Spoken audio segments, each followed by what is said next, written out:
Hello, welcome to KTROX with Mr. Grain, your MC for today. Here with Justin and Byron, and unfortunately Ray is AWOL. We have Cardboard Ray today. Man, that was a good intro. I don't think I could have done an intro better than that. That was actually... well, I'm trying to give you a break. That was pretty... Well, I mean, it may be better for the ratings. I mean, the fan... Hey, since we have Cardboard Ray today... Okay, Byron is already throwing things at Cardboard Ray, which is a good job I took this metal stick away from Byron. Mm-hmm. No. Yes, and another announcement. This is the most energy I've actually ever seen Ian have because he's not smoking today, so that's also... Or eating or drinking water is the only option I have today. It's the only so, option Ian, the $1,000,000 question is, why? Oh, because I have to do prep today for the dreaded colonoscopy tomorrow. So you oh dear God, I'm gonna have to cut that one out. Holy hell! I leave you alone for like 2 minutes, and then here we go. All right, so moving right into everything. We're gonna give Byron a round of applause for inappropriateness, and we're going to move right into our first topic. Questions for Byron. Yeah, questions for Byron first, and then I don't know how we're going to do Ray's. I guess we can ask and then wait for a moment of silence, and then we can do team questions and then kind of get to a couple different topics that were pretty fun. So let's go ahead and jump into that. Yeah. So the first question was, you like bike audio. Is your theater room getting any love from that? Hell yes, the bike sets the standard always. Me and Justin just got to figure out how to get the bike into the theater. And also the couch off the back. He can't do that because his wife won't let him wheel the motorcycle in there because of oil on the carpet or something. Right, and it's upstairs, so I mean, scaffolding and cranes and... Well, it's not even that. You won't even move a damn couch off the back wall, much less put a motorcycle upstairs. So I'm going to call bull on all of that. So I don't have the authority. So what does the question mean? Are you going to show any... so if anybody's seen this guy's bike, what I want you to see is the garage floor that the bike sits on, because that's the thing. I mean, you see the garage floor the bike sits on, there's not a speck of dust on the damn thing. It makes medical facilities look dirty. I know. I mean, you wanted a clean room to build microprocessors and things. You could just do it in his garage. So I don't see any reason why you couldn't move it upstairs. It's just getting it downstairs would be frowned upon in most cases. Getting it upstairs would be a challenge. We could always take it apart and build it back in the room. It can't be any worse than a 98-inch TV. Oh, don't. Yeah. Well, the 98-inch TV weighs 150 pounds. This weighs 1,000. I beg to differ, good sir. Whatever the weight on the TCL 98-inch TV is not 150 pounds. It's more every bit of 199 pounds or more. Okay, that's still 1,000 pounds less than that motorcycle. Not if you take it apart. It's fine. All right, go ahead. So that was your first question? The next question was, what's your favorite cinema experience? Oh, cinema. So what do they mean by movie, or do they mean just what went going on, to the movies? Yeah, what went on in the back seat with the popcorn bucket. In the drive-in theater. Oh, boy. If we're looking at theaters, I like the Rail. The Regal. Like the Regal. Regal? Yeah. Call it the Rail. The Regal. You know I don't say nothing correct. That's true. That's true. Which one? The one by your house? The big one with the broken LED signs? No, the one right here off of 99. Burnham Toward 59. Woods. Yeah. Bender's Landing. Yeah. Oh, yeah. No, the 40X. Yeah. I haven't been to that one. I heard it was nice, though. Okay, so what do you like about it? What's your jam? I like the vibe. You know what I mean? You walk in, it's busy. You know what I'm saying? They got stuff going on over here. With the concession area stands, they got screens over here popping off of this. They got this.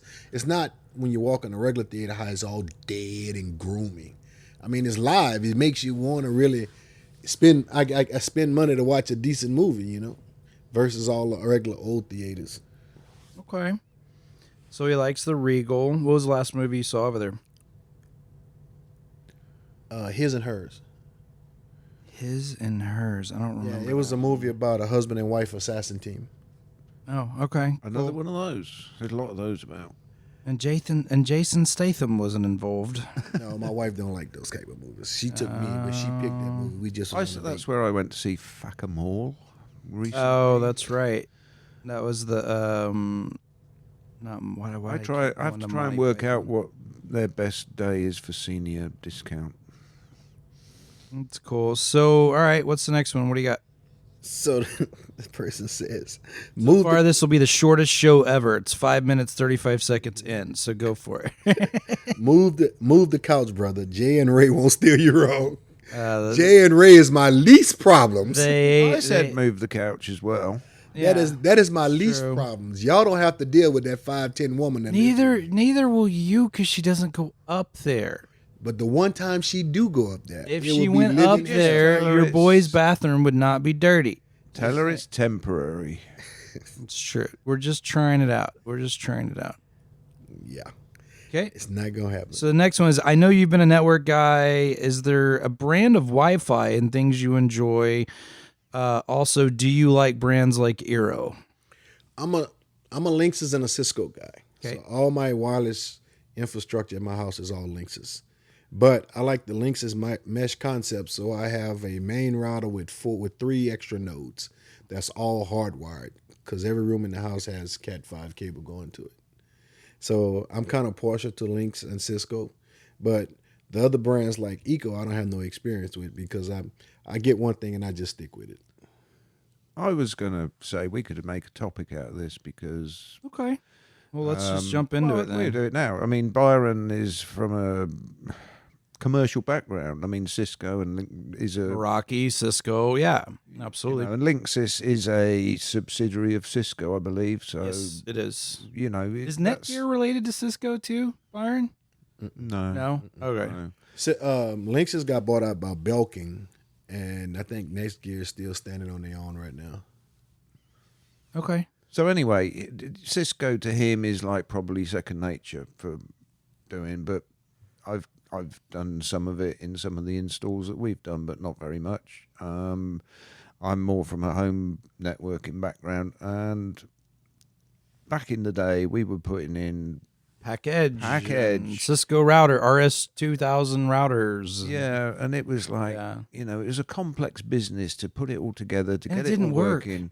Yeah. And it worked, but it was like high end, expensive. And then we moved to, was it the Arachnis brand at some point, which was, Bane of my existence. yeah, and it was like Same thing. It was a lot of money with a lack lot of of money. features. And then it would go wrong. And then it would require a house call to fix something. and- Basically, unplug the router or reboot Yeah. things to yeah, so all we the had time. other ways of doing that, like which I don't know if it's still about Wattbox stuff. Oversee. Yeah, it's still around very Like much. that. So. Oversee, that was the thing. But Yep. since then, we've converted to Eero. I mean, I know you install it. I love Eero. I've got nothing against Eero. I think where it aggravates some IT pros like Byron because of lack of the nitty gritty features that you're accustomed to with most routers, because it tries to be, it's like the Apple or Logitech of Yeah, Wi-Fi. I'm the it same kinda way. glosses over. I was always like, okay, how do I log in and change something? But with Eero, you don't really log in and change something. Well, there's levels of things that It's called installers can do. It's called Insight. Yeah, there's a thing called Eero Insight. Like, for instance, one of my clients texted me this morning. She's a local bar owner of a place called Cellar 24. Shelly, we all know Yeah. her and Yep. and love her. She's great. And so she said, "Hey, how do I add a guest network to my Wi-Fi?" And I said, "Well, instead of trying to spend an hour on the phone with her trying to do it, logged into my app while driving down the road, was able to bring up the Eero app, jumped in the Insight, set up her guest network, maybe 5 minutes. Yeah. No laptop involved, no nothing. Did it all from my iPhone. Easy peasy, redeployed it. And then she was like, oh, wait, I think I have a guest network. I said, well, you do now. Yeah. So I I've just done it for you. Yes, I just did it for you, and which saves a service truck roll. To me, I was with you during the Pack Edge days, and this is before I understood a lot of the IT stuff in as far as configuring. I knew how to run Cat 5 and do the connectors and jacks, all that, but I didn't know. You didn't know Jack. I didn't know the inner workings of how to do a router and all that stuff until much later. This was 15, 20, almost 20 years ago, 15 years ago. It's been a minute. Yeah. So, well, 2011, 12, I think we've probably hooked up. Yeah, somewhere in terms of working here at Home Entertainment. Right, somewhere in there. And then it wasn't until several years after that I just jumped in and started doing IT stuff. And I've always been a duck on water, throw me in the pond, all that stuff. But anyway, Eero was one of those things that I tried in my own home. I moved into a larger home, had crappy Wi-Fi. I didn't want to wait till Monday for the distributor to be open to go get stuff. And I kept getting peppered with these Eero advertisements. And so I went to Best Buy. I was like, the heck with it. I'm just going to go get the Eero 6 Pro, see what it does, see how it works. And I loved it. I could not, it was a 5,200 square foot house. I could not, I didn't have one bad thing to say about it because it worked. It worked flawlessly. I never had Wi-Fi issues. If I did, it was a service outage. That's the only time we ever had Wi-Fi problems with Eero. And I couldn't say that about Pack Edge or Arachnus or some of these other brands. As you know, I had an Arachnus setup, which was a fairly expensive thing to put in at the time. And at some point, I even just at cost. decided, because they had their switches and their routers and their Wi-Fi nodes, and it was just, it was complicated and complex, and I decided probably before you did, but anyway, I think it was the same generation, Eero 6 Plus, but put them in, and I haven't looked back. That's what I use here. And you've helped me update it. We've integrated a couple of other different Eero devices, but they're all 6 or plus or above. But we had to put in a PoE one because of where I wanted it installed.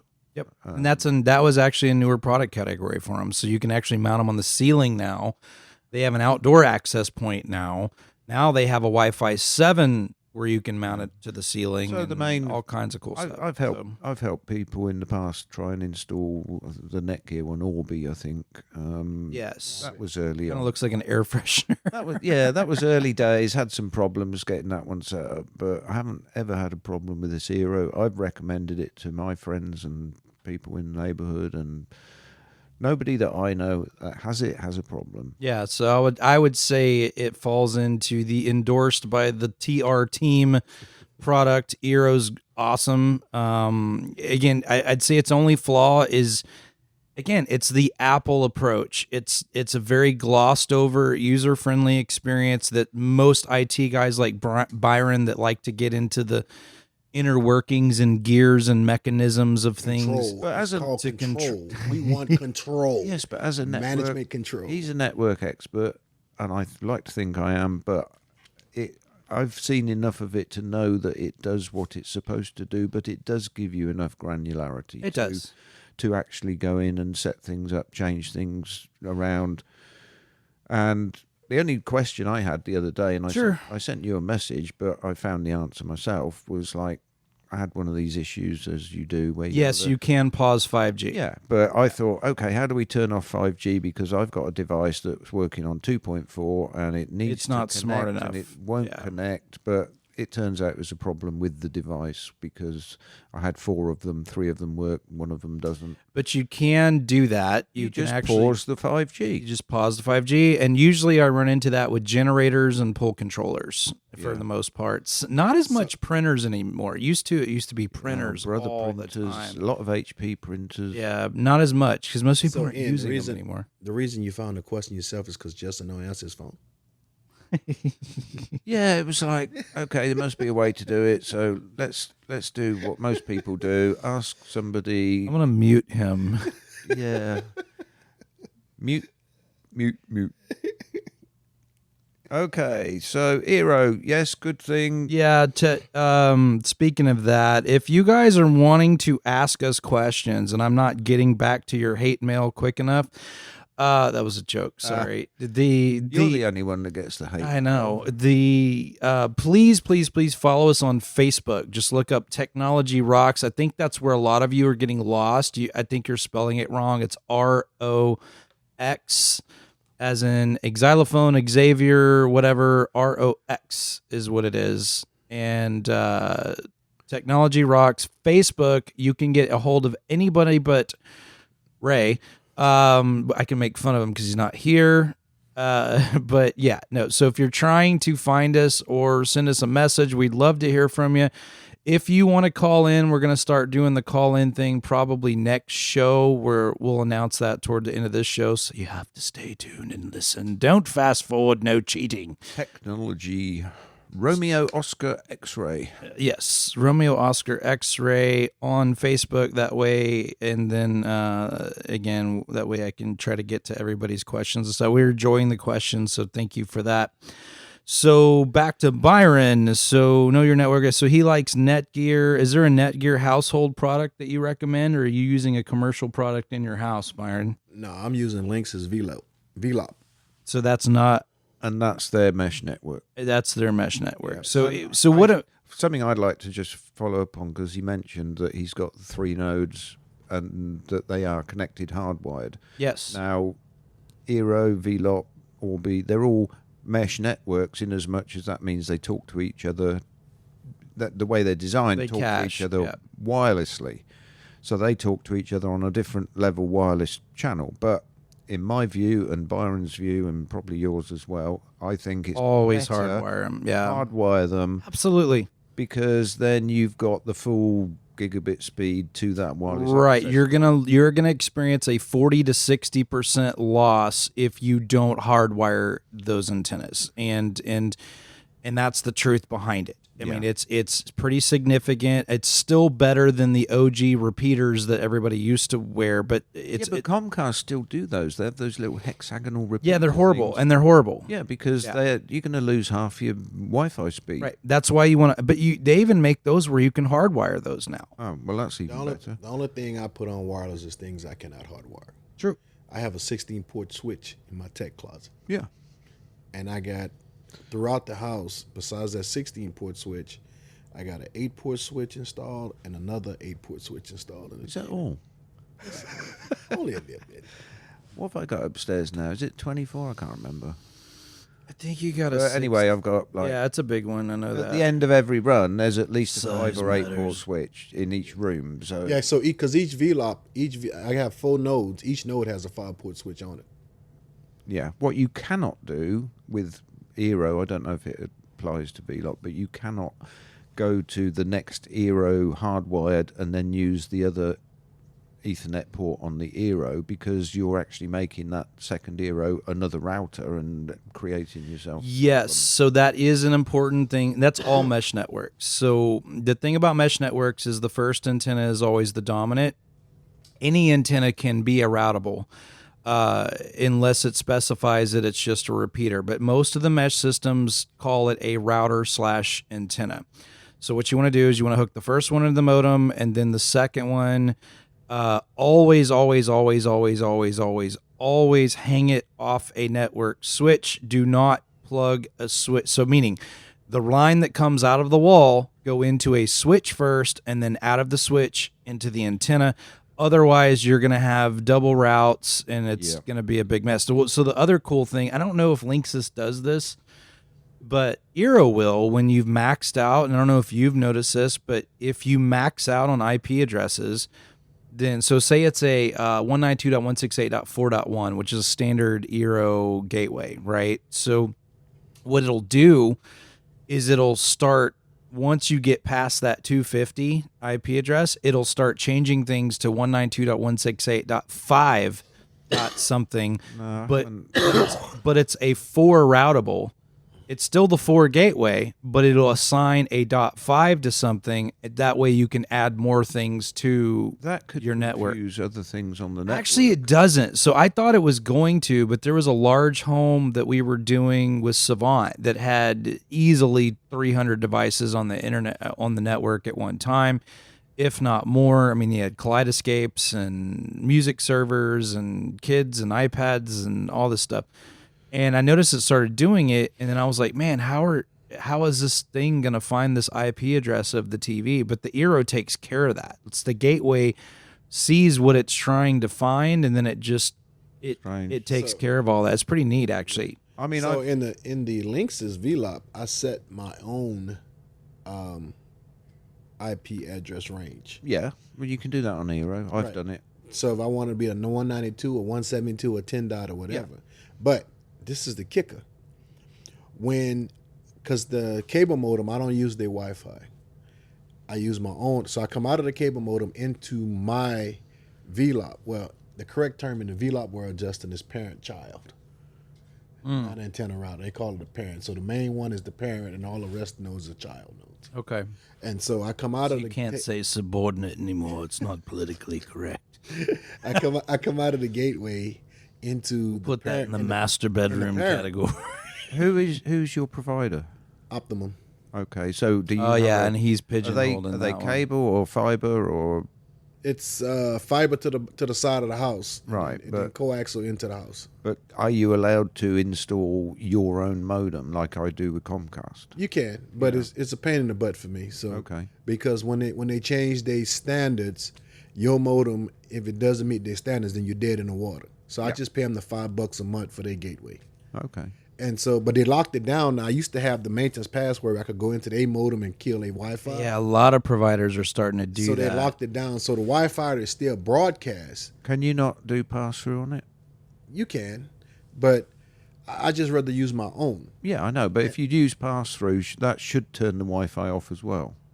Well, my issue with Comcast and their gateway is that it's broadcasting like it's broadcasting a hotspot for the whole world. And my opinion of that is if somebody's sat outside your house or near your house in their car and they're watching something on a pad tablet or a phone that they shouldn't be, but they're using your Wi-Fi as the Comcast hotspot, technically that's coming through your equipment. Well, but how do they get the password? They don't need a password. The Xfinity hotspot thing is where anybody that has Xfinity could jump on. So anybody who's on Xfinity can use Xfinity hotspots if they can't get good Wi-Fi or good cell signal. So if you drive around a neighborhood, you'll see it'll say Xfinity hotspot popping up as a Wi-Fi thing, and that's people's home. That's the modem in your home, and it's using your bandwidth as well. So that's my issue with it. Yeah. This is what happened to me. So I was changing, using my router. I was changing all my IP addresses to be 192 something. No, 172, 172.20. But when I changed, the gateway went out one day, and when I plugged the new gateway in, all my devices grabbed the 10 dot that's coming out the gateway. So the DHCP in the gateway, I couldn't turn it off. So I was forced to turn my DHCP off in my router because I couldn't turn that one off, and it was assigning 10 dots to all my devices locally. Yeah, but that's what I'm saying, that modem router that Optimum have provided, you should be able to. I know AT&T can do it, and they're the worst, but you should be able to set it to pass through such that it is just a modem, and the external IP address is what your main router sees. No. So I net my external, my WAN IP address, I net it. And so therefore it's if you actually ping it, it won't come nowhere. It's a netted address. But internal, nothing is netted. It's all just basic addresses. The only issue I got with them is that if I change my router, because I go in my router and I name everything that has an IP address has a name.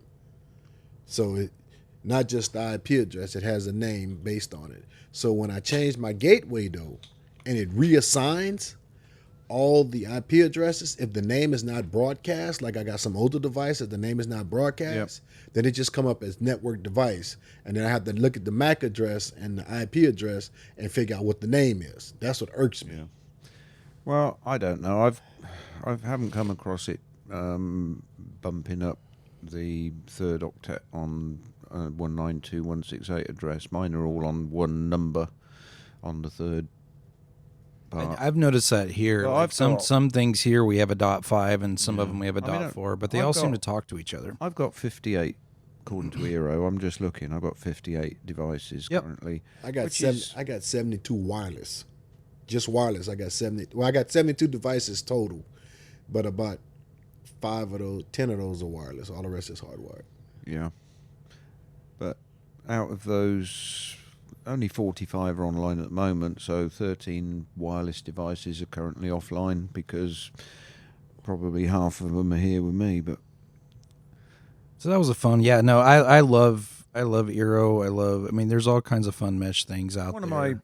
Somebody I know put one in, TP Link mesh network. I can't remember. TP Link's another new one. It works great. It works great. I think everybody. The reason I like Eero is because I know they're not going anywhere. Brands like TP Link, Netgear aren't going anywhere. Linksys isn't going anywhere. They've been around for a long time. Eero is owned by a small company you may have heard of called Amazon. So that the amount of unlimited budget and resources for security, for updates, for things like that, they're always going to be top notch on that. It integrates. That's one of the reasons I've got well, because as you know, I've got a lot of Amazon. Amazon. They have meetings for Amazon. Your Amazon Echo. Yeah. Meet Echo my shows. friends, Echo dots. An interesting. Thank you. Yes. An interesting thing with the Eero. Ian has a setup. lot of energy today. Can we just say that? This is the I'm most. trying to energy burn I've- it off, man. No, it's perfect. I Woo! love it. Anyway. It's like he's awake. It's amazing. That's the pre-colonoscopy medicine. No, not yet. He hadn't done Haven't that had it yet. yet. No, he'd have to be doing a call in if he had taken it. Yeah. Oh yeah. And then we'd have to mute every few seconds. That's true. It'd be like, yeah. So what I was gonna Moving say on and soldiering forth. Eero and Amazon, some Amazon Echo devices will act as Wi-Fi repeaters, and I have actually made use of that. Like the Echo Dot clock, or whatever they're called, the round spherical alarm clock thing, they can actually be used as Wi-Fi repeaters because they are Eero capable, it says. I've also got... No, I don't have a Ring doorbell. They've integrated with Ring doorbells as well, obviously, because that's another Amazon brand. All right, moving into the next question for Mr. Wallace. What do you got? Are you going to do room acoustic nets? That's a me and Justin conversation. Well, they asked you the question. I mean, I didn't ask it. They did. Well, the problem is, I know you didn't, but the problem is we got to have a conversation of the, like they said, a risk versus reward analysis. Oh, dear. He just doesn't want to spend any more money. No, it's not that. He's afraid of his wife. Oh, okay. As most people should be. But, you know, it's, I get it. But here's what I'll say about room acoustics, even though it's his question. If you've purchased everything that you can purchase for your theater, good speakers, good subs, good processing, good a projector, good this, good that, lots of, you know, if you've got all those boxes checked off and you've ignored room acoustics, then yes, you're screwing up. Because even if you spent a quarter of what you spent on all of those things, you could make a room with decent acoustics sound better than a room with really good hardware, you know, and it's just physics. So, you know, that's entirely up to him and what keeps me alive and him married. So that would be a group question. The only area that's non-sheetrock is the doors.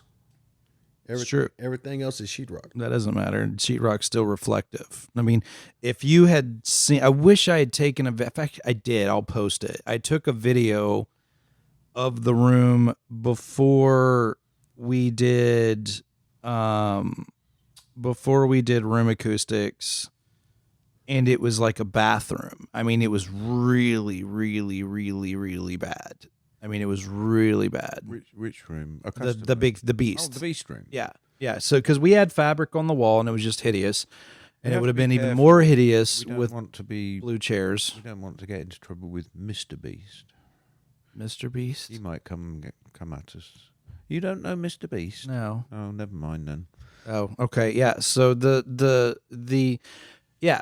so I peeled the fabric off the wall and I was like, oh God, we have a problem. A big problem. I mean, it sounded like a bathroom. It was that echoey in this particular room. Because you got to remember, the carpet we don't have pad. It's just carpet on concrete. Yeah. In the room. So we had to do all kinds of stuff and treatments and stuff. So, all right. Sojourning Forth, going back to Mr. Wallace. Oh dear. See, this next question is not fun without Ray. You actually need Ray for this next question.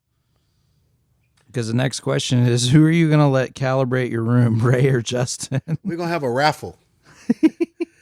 We're gonna have a raffle. If it's a raffle, I'll just say Ray wins. It's easy. It's a raffle, a drawing. No, we're gonna let everybody submit. We're gonna nominate Ray to do it because he's not here. That's true. We're gonna let everybody submit their choice. So we gotta apply for the job, the free job. Is that what we're doing? Exactly. Like I said about my HOA folks, they love their volunteer job. Yeah. No. Exactly. No. So here's what I'll say between Ray and myself. Ray, and I won't say this, I'll say this now because he's not in the room. Ray is a wizard and a master at his craft. Like, he has mastered what he does. He does it artistically well to the nth degree, even as well as Dan, who is down here with Synthesis, and Dan does a very good job. Dan's amazing. He speaks on a whole different level. To me, Ray is kind of he's a very hidden talent where he doesn't talk about his ability very often, but the dude, if you ever see him in his element where he's doing what he's doing, he's just an absolute wizard at it. And so if you were asking me, I would let Ray do it. It's just. Well, you're gonna set up a poll and let the audience decide, and whoever gets the most votes, that's who gets to do it. Yeah, no, I'm petitioning hard for Ray. It's just he's the problem that Ray runs into with home cinema things is it's very limited what you can have access to. However, if Byron downloads Dirac Live or Dirac, and I think the Integra comes with Dirac Live. I don't think it comes with the art or the bass control. You have to buy those after the fact. I don't make anything off of it. You just go buy it. That will give Ray or me a little bit extra edge as far as what we can modify on your curves and things like that. And that's what I mean by so he and I have a different way of calibrating. I calibrate by putting my ear to the train tracks, listen to it, feel it, and I have a different type of artistry that I do, and most of it's because I've fumbled my way through it in a very early period in my career, and I got really good at it and learned a lot from some really good people and along the way that were gracious enough to help me. And the same thing could be said for Ray. Ray has been factory trained by Dolby and factory trained by THX, which I am also, as we discovered, I think we were talking to you on the phone. So Byron and I were on the phone, and Gavin, I had told Byron, yeah, I'm THX certified. Well, Gavin went and looked it up, and that certification is still on the internet. With a picture of me from like 100 years ago, and it's but it's still one thing probably hasn't changed. Yeah, it's still an address from Pearland where I lived 100 years ago. It's just, and I've probably asked them to change that address for the past 20 years. But anyway, if I were to pick, I would say if it was me against Ray, I would say Ray every time. We're gonna It's just- so Ray's we great. got your vote. We'll see what the Yeah. people say on the poll. Okay, one more for Byron. What Cine channel would you be looking at? I think me and you had this conversation about The Founder. I would say the Founder Center channel is what I would do. well, we could take two. Hey, we could take two rails, 10-inch subs, and put it as a center channel and put two 15s in the front.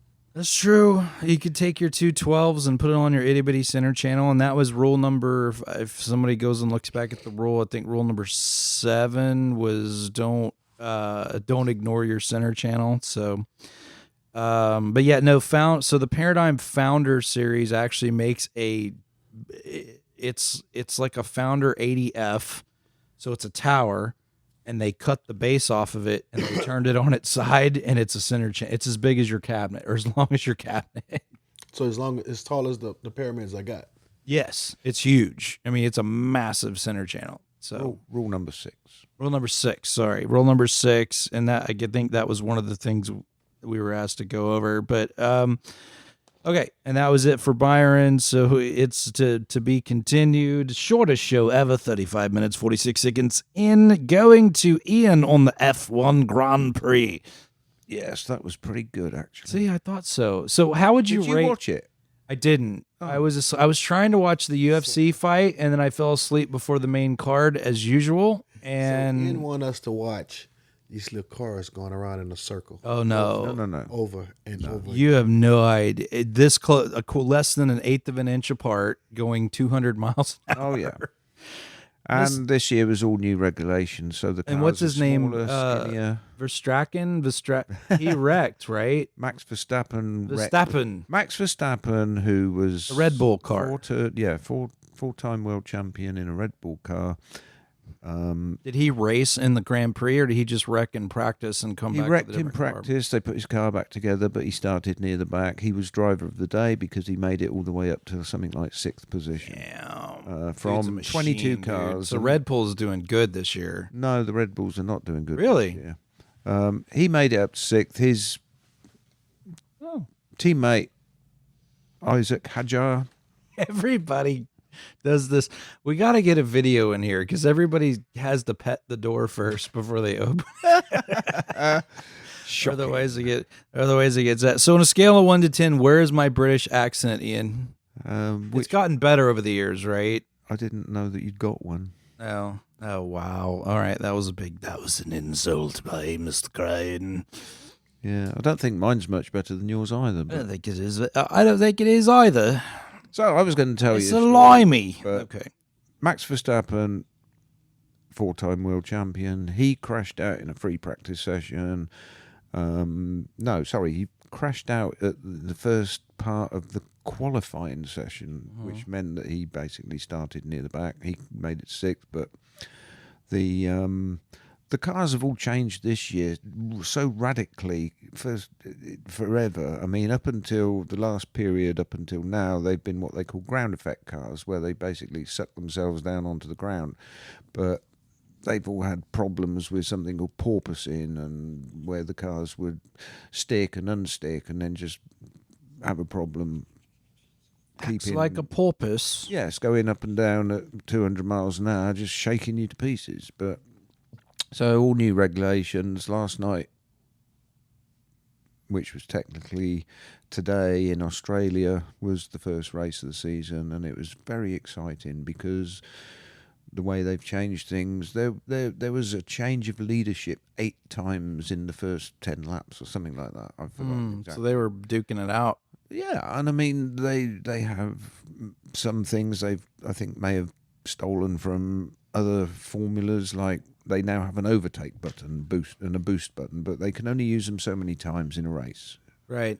Or don't you have to be within a certain amount of time? You have to be within an eighth or something before you hit the button or something? No, I think they can use it. I'm not 100% up on all this new stuff, but I think it might be a 1 second thing. Previously, they used to have a drag reduction system, which you had to be within a second of the car in front of you at a certain detection point, and then when you got round the corner to the actual zone, you could implement this thing that opened the back wing that gave you an extra 10, 15 miles an hour, depending on... And the Ferrari has one that flips over. They, That's pretty they're interesting, not using too. that. They didn't use that in the race. They're sticking with the same format that everybody else has got, where it flips open. But it's called active aero now. So you know what you need for an F1 race, Ian? An F1 car. You need a... And a hell of a lot of money. Dear God, okay. Well, you got one or two. Or you need a TV, which leads us to your first question. Did you get your TV? I'll help answer that. No.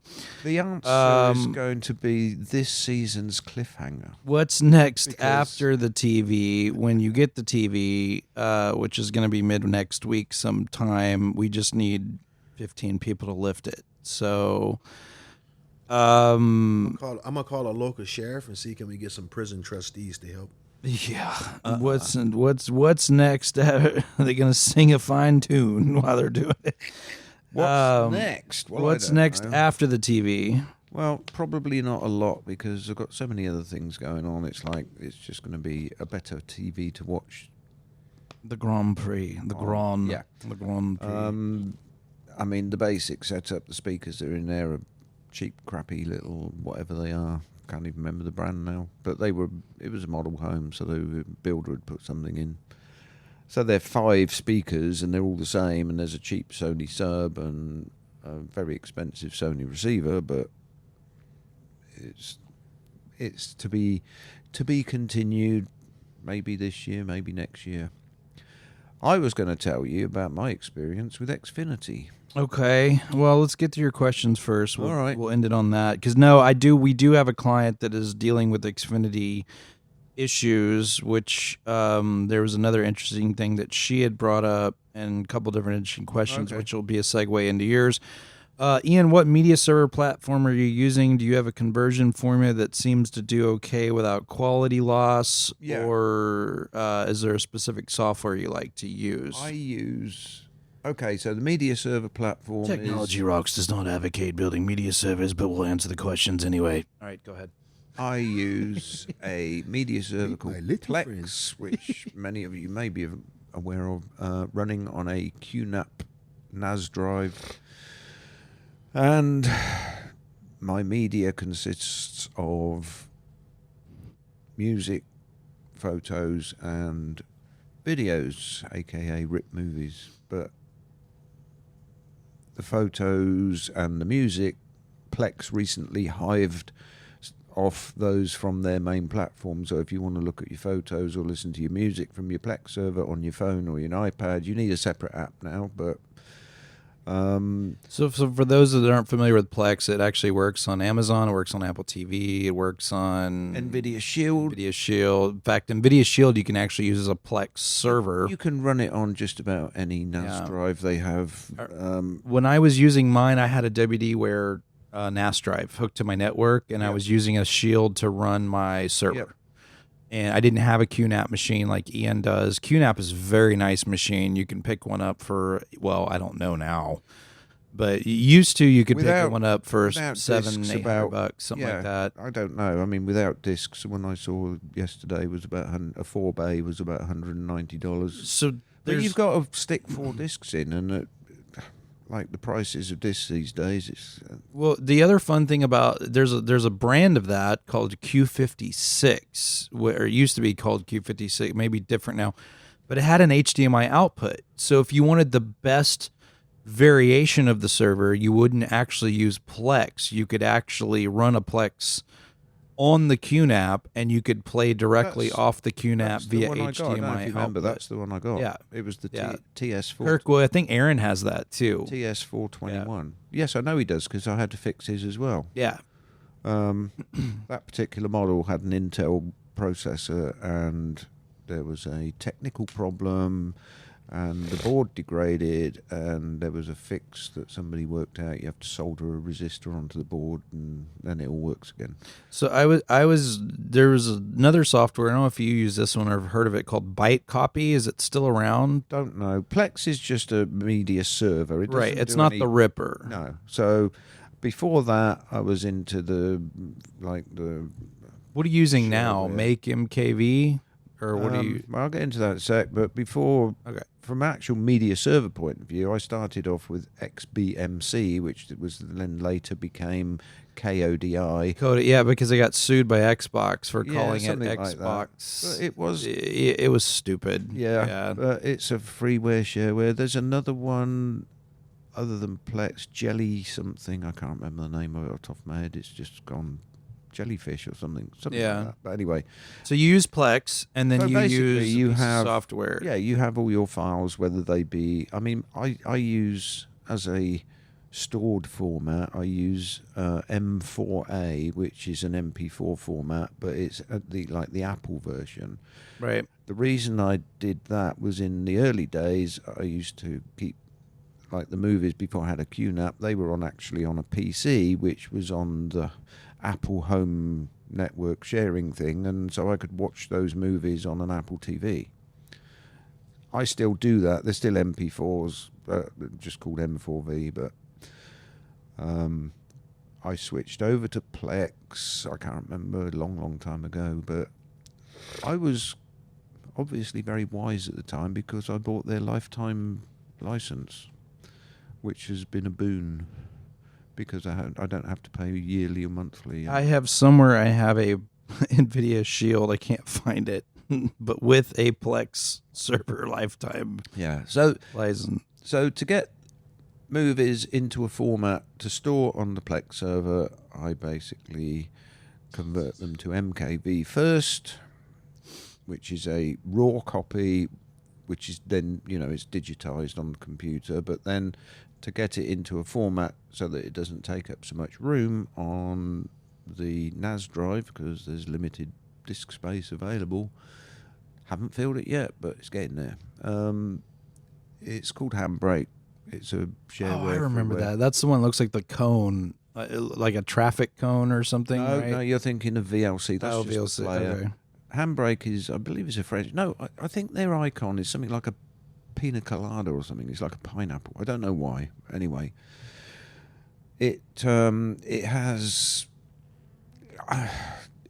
inordinate number of parameters that you can play with and mess with. You can use presets to convert to, say, a 1080p format to play on the phone or whatever. I've got a set of defaults that I use, which includes decomb, deinterlacing, because that's a problem with some old movies. But the one setting that comes to mind, there's a slider that you can set, and it's like a JPG. If you convert a JPEG image and you make it very lossy, then you slide in a slider down one end and it becomes a little bit more fuzzy, but it takes up like 4 kilobytes. But if you slide it all the other way, then it's virtually a crystal clear, sharp picture, but there's no loss on it, but it will take up 64 megabytes. There's the difference. So this slider on the Handbrake determines the quality of the picture, but the offset is the size of the output file. And so you can either go direct to disk, which is going to take up a lot of hard drive space, or compress it a little bit to save space. But if you want to get the basically disk for file, I mean, you might as well just keep MKVs. You don't need because then you've got the raw format. And that's the best variation. I mean, here's the thing. Even if you're ripping stuff, you're going to see some variation of deinterlacing during the rip process, because basically they're ripping a file, they're deconstructing it and reconstructing it in a different format, and there's always going to be some noise in that. And that's for the purist like me, or anyone out there that wants to judge every little bitty nook and cranny, that's the bigger your screen, the more you're going to see those artifacts. The better the screen and the more processing the screen has, like a TV, for instance, may have a little bit easier way of glossing that stuff over. we went over this, I think, on a previous episode, and I told you... No, actually, we didn't release that episode. Well, I was talking about one specific movie that I was using... Right, where you were watching the The Hunger Games, I think. The Hunger Games, yeah. And it was looking for a position where I got the best compression, but I didn't get the artifact. Basically, Ian is saying is go back and listen to the episode. Yeah. Yeah. So the answer to the question is... I'm not going to answer your question. Do I have a conversion formula? The conversion formula is within Handbrake, but my specific number is 22. Maybe what Monty Python? It's 12, What was the... Yeah, what's life, the universe, and everything? That's 42. 42. It was, what is that? Hitchhiker Guide. Yep. Yeah. And thanks for all the fish. Yeah, if you know that quote, then we could be friends. If you don't, then I'm sorry. All right, going on next is what speakers do you have, and are you going to modify at some point? At some point. I mean... We don't know, actually. We talked about this last week. We'll see what it sounds like, but you'll probably come up with some ideas. But we really don't know what you have. I don't think I've ever looked. It begins with P, but I don't Proficient. Proficient. Proficient. They're only like 8-inch round speakers. And they could be good. I mean, I don't know. Proficient made some decent stuff. I mean, it's not cheap. Sounded okay, what I've sure. used it for in there before now. Ian said he wants some 8-inch speakers in the wall. I got some. That's what he said. He said he wants some towers. I know Justin's got some for sale. Oh my God. I think I don't want any towers. Some Hogan Martins. Shout out to Justin. I did actually get to meet Justin in person yesterday. I'll get to that after yours though. Yeah. All right. So moving on. Ian.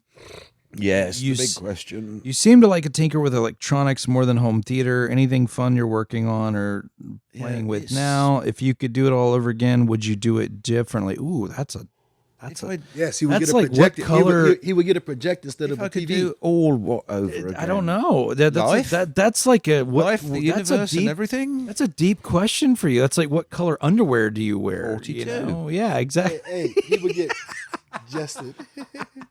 For those, he wears a size 14 and a 42 underpants. Yeah, no. He would get a projector instead of a TV. I don't know. So here's why I think. So here's my crystal ball on the projector TV thing, and then I'll never mention it again. I think he's afraid to go to projector because his current projector, he sees the color wheel thing. Even on a really high end projector that he's seen in the Beast, he has to sit at a certain distance, otherwise he sees the color wheel thing. And it's worse in there than it is at home. Yeah. So, well, you haven't turned yours on at home in 100 years, so you probably wouldn't know. Deathly silent. Yeah. Justin has a point. Okay. Yes, I haven't turned it on because the room got full of crap and it hasn't been cleared out properly. Right. Yet. So we don't really know if it's worse or not. We just know that it is. I mean, I can tell you that. I mean, it's for one thing, it's a smaller screen. It's a lot further away, I think. Yeah. But this one in here, definitely. I mean, it's just. Well, I couldn't sit in there and watch anything that had too much contrast because it's like. Whoa. Yeah. It may be that I've got worse over the years. I will have to look. Or you have new glasses too. Yeah, but I don't know that affects anything. But I don't know. You have to try it. You have to try it taking your glasses off to see if it helps. Hey, and squint your eyes. Because I know you were talking about the gauges on your car too would do that. But when you look down with your glasses or whatever, it's like, bah, when you see your glasses and stuff. You're getting confused with something else. Oh, no. I can't. On your Mustang. You were talking about the gauges on your Mustang when you first got your glasses. Oh, no, that was when I was trying those, what they call them, progressive lenses. Oh. And that screwed. I mean, I could see yellow and blue. It's trash in. Okay, so going back to your question, what are you working on? Is there anything, if you were to start all over again with like lights, I'm assuming it's talking about your home automation stuff. Would you do it differently than you've done it now? Or is there a smoother pathway than what you've done now, is what I would assume it's talking about. I don't know. I mean, there's so many things. It's like... Okay, so what are you working on now? At this moment, nothing specific. Nothing at all. Okay, moving on to the next question. Not a single thing. What I'm working on, one thing. And it kind of comes down Not a damn thing. No, I'm always fiddling with something like... I just put Say in. hello to my little friend. Friends. I just put in a new Z-Wave Zigbee hub. It's the same brand. It's the Habitat. It's the Habitat. Elevate, it's called. Anyway, Elevate put yourself. in. I mean, the one that I put in originally was one of their very first ones, a C5 something model. They've come up with newer versions. The one I just put in is a C8. I did actually buy a C8 Pro, which is the newest one, but I haven't put that in yet. But I was able to import the settings. I didn't have to rebuild the Z-Wave network. But I think, yes, if I did it all again, I would rebuild a mesh network, and it might not be Z-Wave, it might be Zigbee, it might even be Lutron, Casata, whatever it's called. Casada, yeah. Casada. I don't know, but then that's, what I've got works. So is there any new things? 99% of the time. And it's constantly evolving. I mean, the Habitat talks to directly to the Apple TV HomeKit system now. Apple HomeKit, not TV HomeKit. Anyway, it will now talk directly. It doesn't need a bridge, which I had before, which was a Raspberry Pi device. So, yes, it's constantly evolving and tweaking and messing around with, and it's just for tinkering, trying new things, and if they work consistently, then yes, they stay in place. Okay. So the keyword, I still mess with the Bitwise. the keyword here is reliability. I still mess with the Logitech Harmony Hub. Bitwise, for those who don't know, Bitwise is actually the very first home automation software that worked on an iPad or an iPhone. Ian was probably one of the last programmers around. One of the first, one of the last. One of the first, one of the last. I actually almost worked for Bitwise. I was actually, this is right before Kevin stole me from ECD. They sent me to Aurora, Colorado to look at the Bitwise facility. So I was there with Scott Miller. Yep. And he walked me through all the things, and my ADHD kicked in, and I'm sitting there talking to Scott, and Scott's looking at me, and he goes, "You're not listening to a damn thing I'm saying, are you?" I was like, "Dude, there's a freaking horse behind you with antlers." No, and I wasn't joking. It was a damn elk that literally walked right outside his office window and was eating out of his bush, because the office was kind of sunken down. So the elk had to dip his head down into whatever that crevice was, and I'm just staring at it, and he was like, "Oh yeah, they do that all the time here." And I'm like, "Well, how am I supposed to focus on anything when, I got that going on in front of me?" Yeah, no. So it was actually before Leviton gutted it. Yeah. And just now it became the ghost that it is now. But I was highly considering taking that job. I was at a dark point in my life. It was a horrible divorce, and as I was going through, and it would have been a fresh start. Kind of glad I didn't, because if I had, I would have been laid off literally the next year or moved to Louisiana, which I could have met Byron there. Who knows? But yeah, no, it was kind of it was very interesting, but I learned about Bitwise very early on. In fact, that's how I met Kevin, because Kevin was trying to do a 20,000 square foot house with Z-Wave. And he was talking to one of my colleagues on the phone, and I had said, "I don't know who you're talking to, but you're about to screw them up royally. You need to let me talk to them."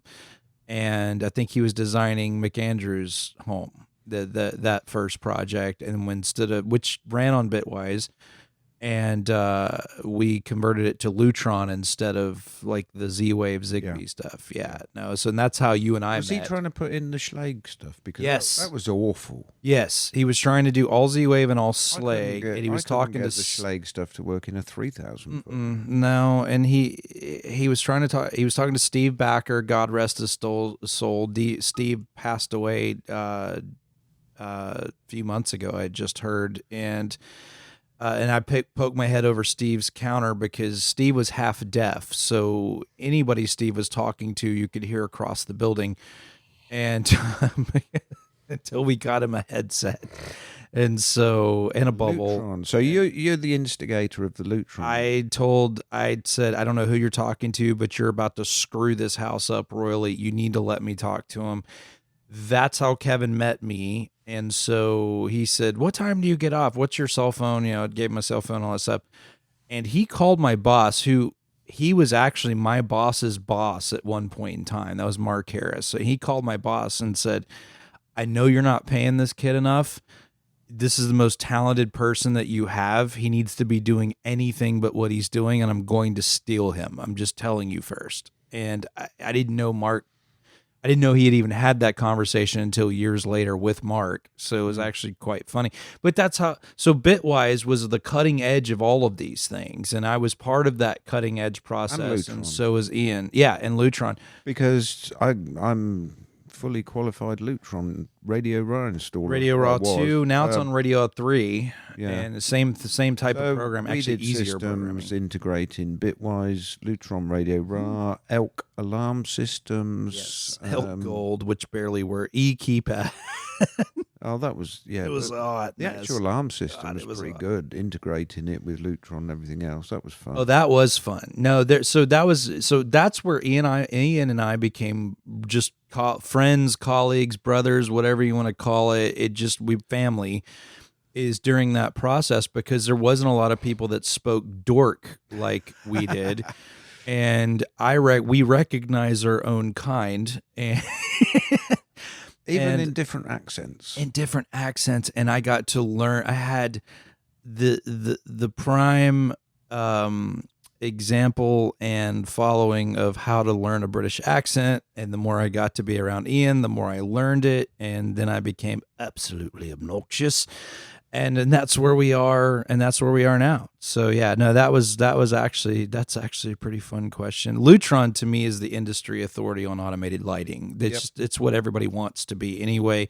They do it better than everybody else. Yes, if I could afford it, It's cheap as heck now. It's like $30 a switch, $60 a switch now. It used to be $300 a switch back in the day when you and I were doing it. I don't even know how many switches I've got, but if I wanted to do the whole house, I'd have to replace all those Z-Wave switches, which I've invested in at round about the price point you're talking about, $30, $35 a switch. Completely swap them all out. That then gets expensive to replace something that works. Especially when you start talking about 2-way and 3-way and 4-way switches, and it's just, at the end of the day. Don't you have lights? What do you use in your house, Byron?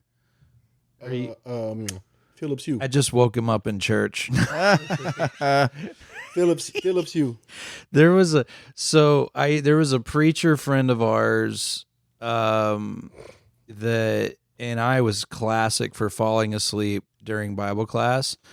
And he would always come out of the woodwork and he'd say, "Oh, Brother Bowman, stand up and lead us a prayer." And it was in mid-class. And all I would hear is, "Brother Bowman, stand up and lead us a prayer." And I would stand straight up at attention and I'd start saying a prayer, and it wasn't time to lead a prayer. I just stood up right in the middle of the Bible class and start leading a prayer. And he goes, "Well, thank you for that, Brother Bowman, but we didn't need a prayer at the moment, but please do try to stay away." Yeah, Ian's blessing the door. So that means Byron has to stay awake during this conversation. So I like Philips Hue. I think Philips Hue gets a little bit expensive when it comes to, you got to pay $60 to $80 a bulb instead of just, replacing the one light switch for the $60 to $80. Yeah, I was watching some reviews on they came out with a new bridge. Oh, really? Yeah, they recently, about 6 months, 3 to 6 months ago. Yeah. And I was watching the reviews to see if it was justified me changing my existing bridges. What does it do different? I can't pull you off the top of my head, but it wasn't enough for me to change it. Yeah, no. So I'm playing with a new technology called GE Sync. So Savant purchased GE, so General Electric, which is that's a big deal because General Electric's been, I think it's the oldest of all the companies that sold light bulbs. But Savant now sponsors a very similar product to Philips Hue, and so the rope lights, the take your can lights out and replace them with LED cans. To me, that is, you want to save some money, you start pulling your old can lights out in your house and replacing with those. And the cool thing about it is it drops right in it drops right in sync, right in Savant. So you can either do the GE Sync app or you can do the Savant. They make RGB, multicolor, all that stuff. So there's a lot of different fun variations with that. I just converted the lights in the big theater to do it. I'm adding lights in the showroom. I don't know if you noticed it was brighter when you guys walked in. So I added a row of strip of 6-inch cans. Really easy to do, really easy to add and retrofit into your home. So if you have can lights in your home that's older and you want to save a little bit of money, that's the way to do it. It still works with a traditional dimmer. Still works with a traditional light switch, or if you want to do what we call dummy switches and add wireless switches, then you can totally do that, which is what in the Lutron world they would call a Pico remote. It's basically looks like a light switch, but you can attach a wall plate to the wall and the whole thing communicates via Wi-Fi and a watch battery, basically. But the GE Sync stuff is not using Z-Wave or Zigbee, it's using Wi-Fi. So it all uses Wi-Fi technology, jumps on your Wi-Fi network, adds right in. Just need a strong Wi-Fi signal. And they also talk to each other, very similar to a Z-Wave or Zigbee array, but it's just where it works on Wi-Fi instead. And that product is called GECYNC. And I use it here. I started tinkering with it here not too long ago. Absolutely phenomenal product. Love it, love it, love it, love it. Can't talk better things about it. They have another product coming out called Neon, which is basically it's a rope light that you can shape. It's a little bit more rigid, so you can shape it around a corner, and it looks like an OG neon light. So it's going to be pretty cool. You can sync it with music. You can sync it with beat. It's beat driven.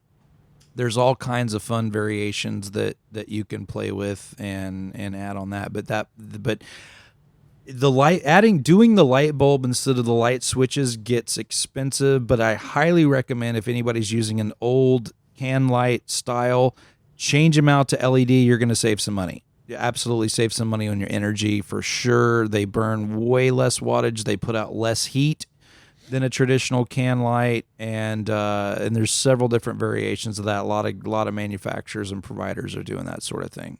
So you recommend those over just putting in a standard BR40 LED bulb?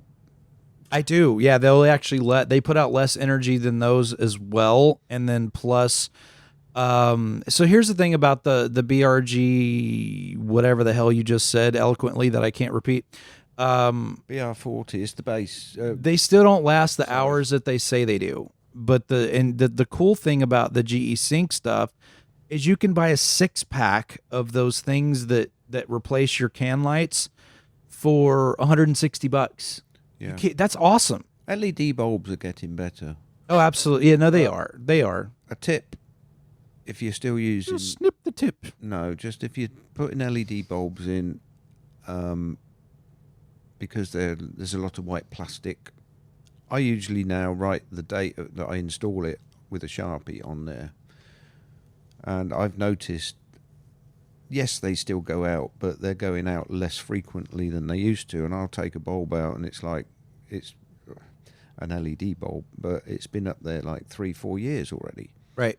I just recently switched out all the ones in the kitchen because 1 or 2 had gone out. But I was thinking they're not quite bright enough. So that's the cool part about that. Yeah. And then, again, this is... You're using Govee probably, because Govee has the same type of product, like the thing that goes around the TV. They have the same thing that drops in. Yeah, no, what I put in was bulbs from the Home Depot, whatever their brand is that they sell in there. Nobody else sells it. It's like a Home Depot brand. Right. I've always found them to last pretty long, but this particular one, the BR40, is like it's the biggest like can light size, right? That fits into a standard fitting, but it's got 2 switches on it. One of them you can set it to 75, 95, or 100 and something wattage equivalent. So I was running 75, and I put these new ones in set to 95, and the kitchen's like nice and bright now. Oh yeah, no, absolutely. But the other switch on there, you set the color setting, so you can pick. Oh, the so colour that you temperature. can set the warmth and temperature and Kelvin. Those, yeah. they're not much more expensive than just single wattage replacement, single temperature bulbs. So the fun thing on the GE is that they have something that they're experimenting with called Reveal, Reveal. I think that's what it's called, Reveal. And so what it does is it syncs to the time clock and sunrise, sunset, and your lighting hue changes as the sunrise and sunset goes in. Of course, it doesn't turn completely off because that would be stupid. I But wonder if it would have got confused last night. I don't know. But what it does is, because if you look in the morning time, it's more of kind of a bluish yellow color, and then the daytime it's kind of a yellow color, and then as it goes the night, it kind of gets more orangey and stuff like that. So your kitchen, you can sync your lights to all of those sorts of things. I had a friend of mine who's an engineer. When I say engineer, he literally drives the Mars rover. He's that type of engineer. He's the pilot for the Mars rover thing, the camera, the thing that's on Mars that's driving around. He is the pilot for that machine. And so he and his significant other were asking about different lighting. They wanted to be able to change to a certain Kelvin without doing X, Y, and Z and all this stuff. I mean, way above my head in spectrum, because they were looking at it from a health scientific perspective, speaking on 10,000 foot level more than I would ever care or think about it. And this kind of fit their wheelhouse, because you can literally modify the Kelvin color like per dot or quarter dot or all of that thing. So it's actually really freaking cool. But yeah, Philips Hue I know has a little bit of that where you can get into, and I know Philips Hue, you can take a picture of a color and you can tell your lights to go to the color that you take a picture of. But I am an advocate for swapping out bulbs in older homes and, modifying the switches or all the above. If you don't feel comfortable modifying the switches yourself, then you can use one of those dummy remotes like a Pico or one of those wireless things that go under the wall, like a light switch, where you can hit the button up or down, on, off, dim, up, and it works just like a normal light switch. So it's actually pretty neat when you start looking at it, and it brings that home theater element back into it, where you can put one of those things, change the bulbs out, hit a button, watch movie, raises, lowers, does all that crazy stuff. So yeah, no, I like it. I think that's something that I've been tinkering with. I didn't mean to steal your question. Well, the only thing I was tinkering with was So that was a message from Ray. He will not be joining us, so Byron will continue to throw things. I'm going to throw them a plastic water bottle over there. Yes, and eventually I will throw my monster can when I'm done with it. But I'm still nursing my monster. That totally sounds really bad. Oh, now he's awake. Yeah. The only thing I'm tinkering with in any... He's tinkering with his monster. No, I'm still tinkering with recovering Windows PC. So that well, that was actually your next question, I think. Was the question, what Wi-Fi things you like? We've covered that. We did cover that. Yeah, no, that was a good question. All right, so we can move into. Oh no, you had an Xfinity discovery of how to get a cheaper bill, which Byron should totally poke his ears up for this one. Okay, we regulate it because you had him at cheap.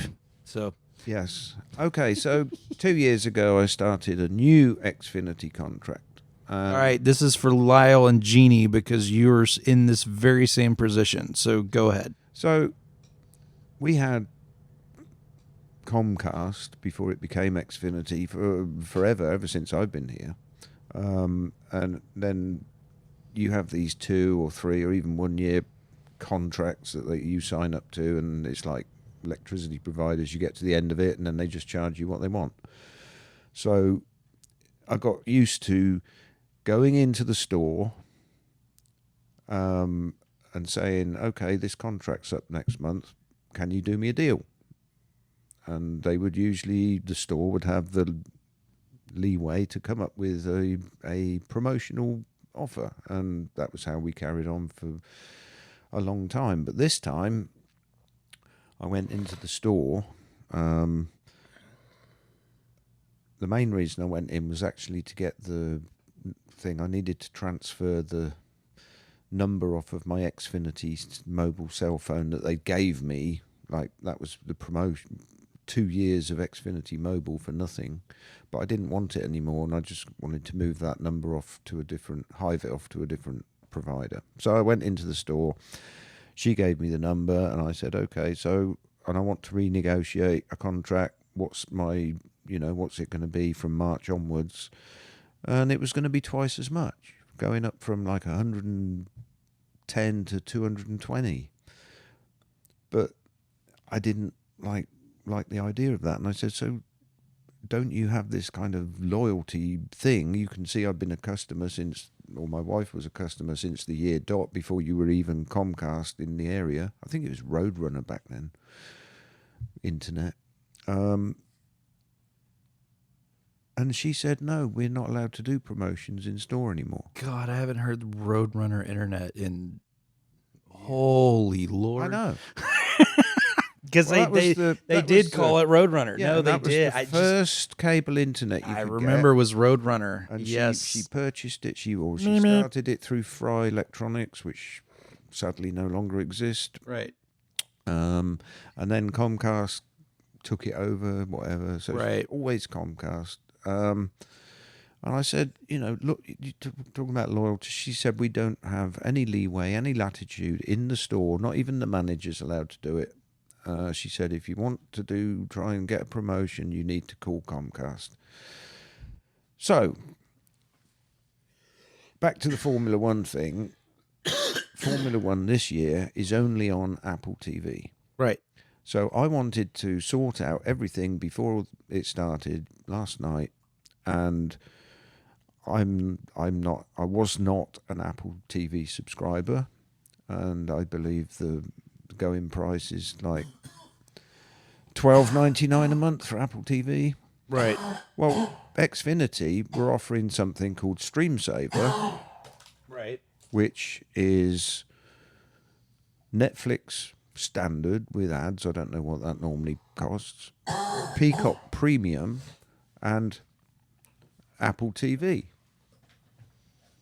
all for $18 a month. And I thought, well, if I'm going to fork out $13 a month for one service, I might as well get the other two bundled, whatever. So I called Xfinity, and after wading through their AI-driven menu, which started asking me stupid questions about, do you have a problem with your Wi-Fi password? No. Press 1 for this and 2 for that. So I just hit 0 until I got through to what I thought would be a human being. And this is where it gets funky, because I'd heard stories about people calling customer service lines and they were actually talking to AI. So this guy comes on and he says his name is Adam and he's going to help me, but there's no background noise. It's like just his voice. And I'm thinking, this is weird. Yeah, because usually you hear at least the fake keyboards and fake people talking in the background. Yeah, so, and I explained what I wanted, and it was like there was a pregnant pause. Every time I finished speaking, it was like long enough that you just think some system is thinking about something to tell me something. Right. So Adam, who I was speaking to, after about 3 or 4 minutes, I just said to him, is it possible you can put me through to like a supervisor who can help me better than you? Because you don't appear to be human. You appear to be an AI. And he got very defensive and he said, I'm not an AI. I'm a human. How can I prove to you I'm human? Dear God. Well, that would be a starter, because a real human wouldn't want proof that you're a real human. No, that would never come out of a human's mouth. Right? No, he said, how can I prove to you I'm not AI? Right. So I thought, okay, let's throw him some curveballs. Hum a song.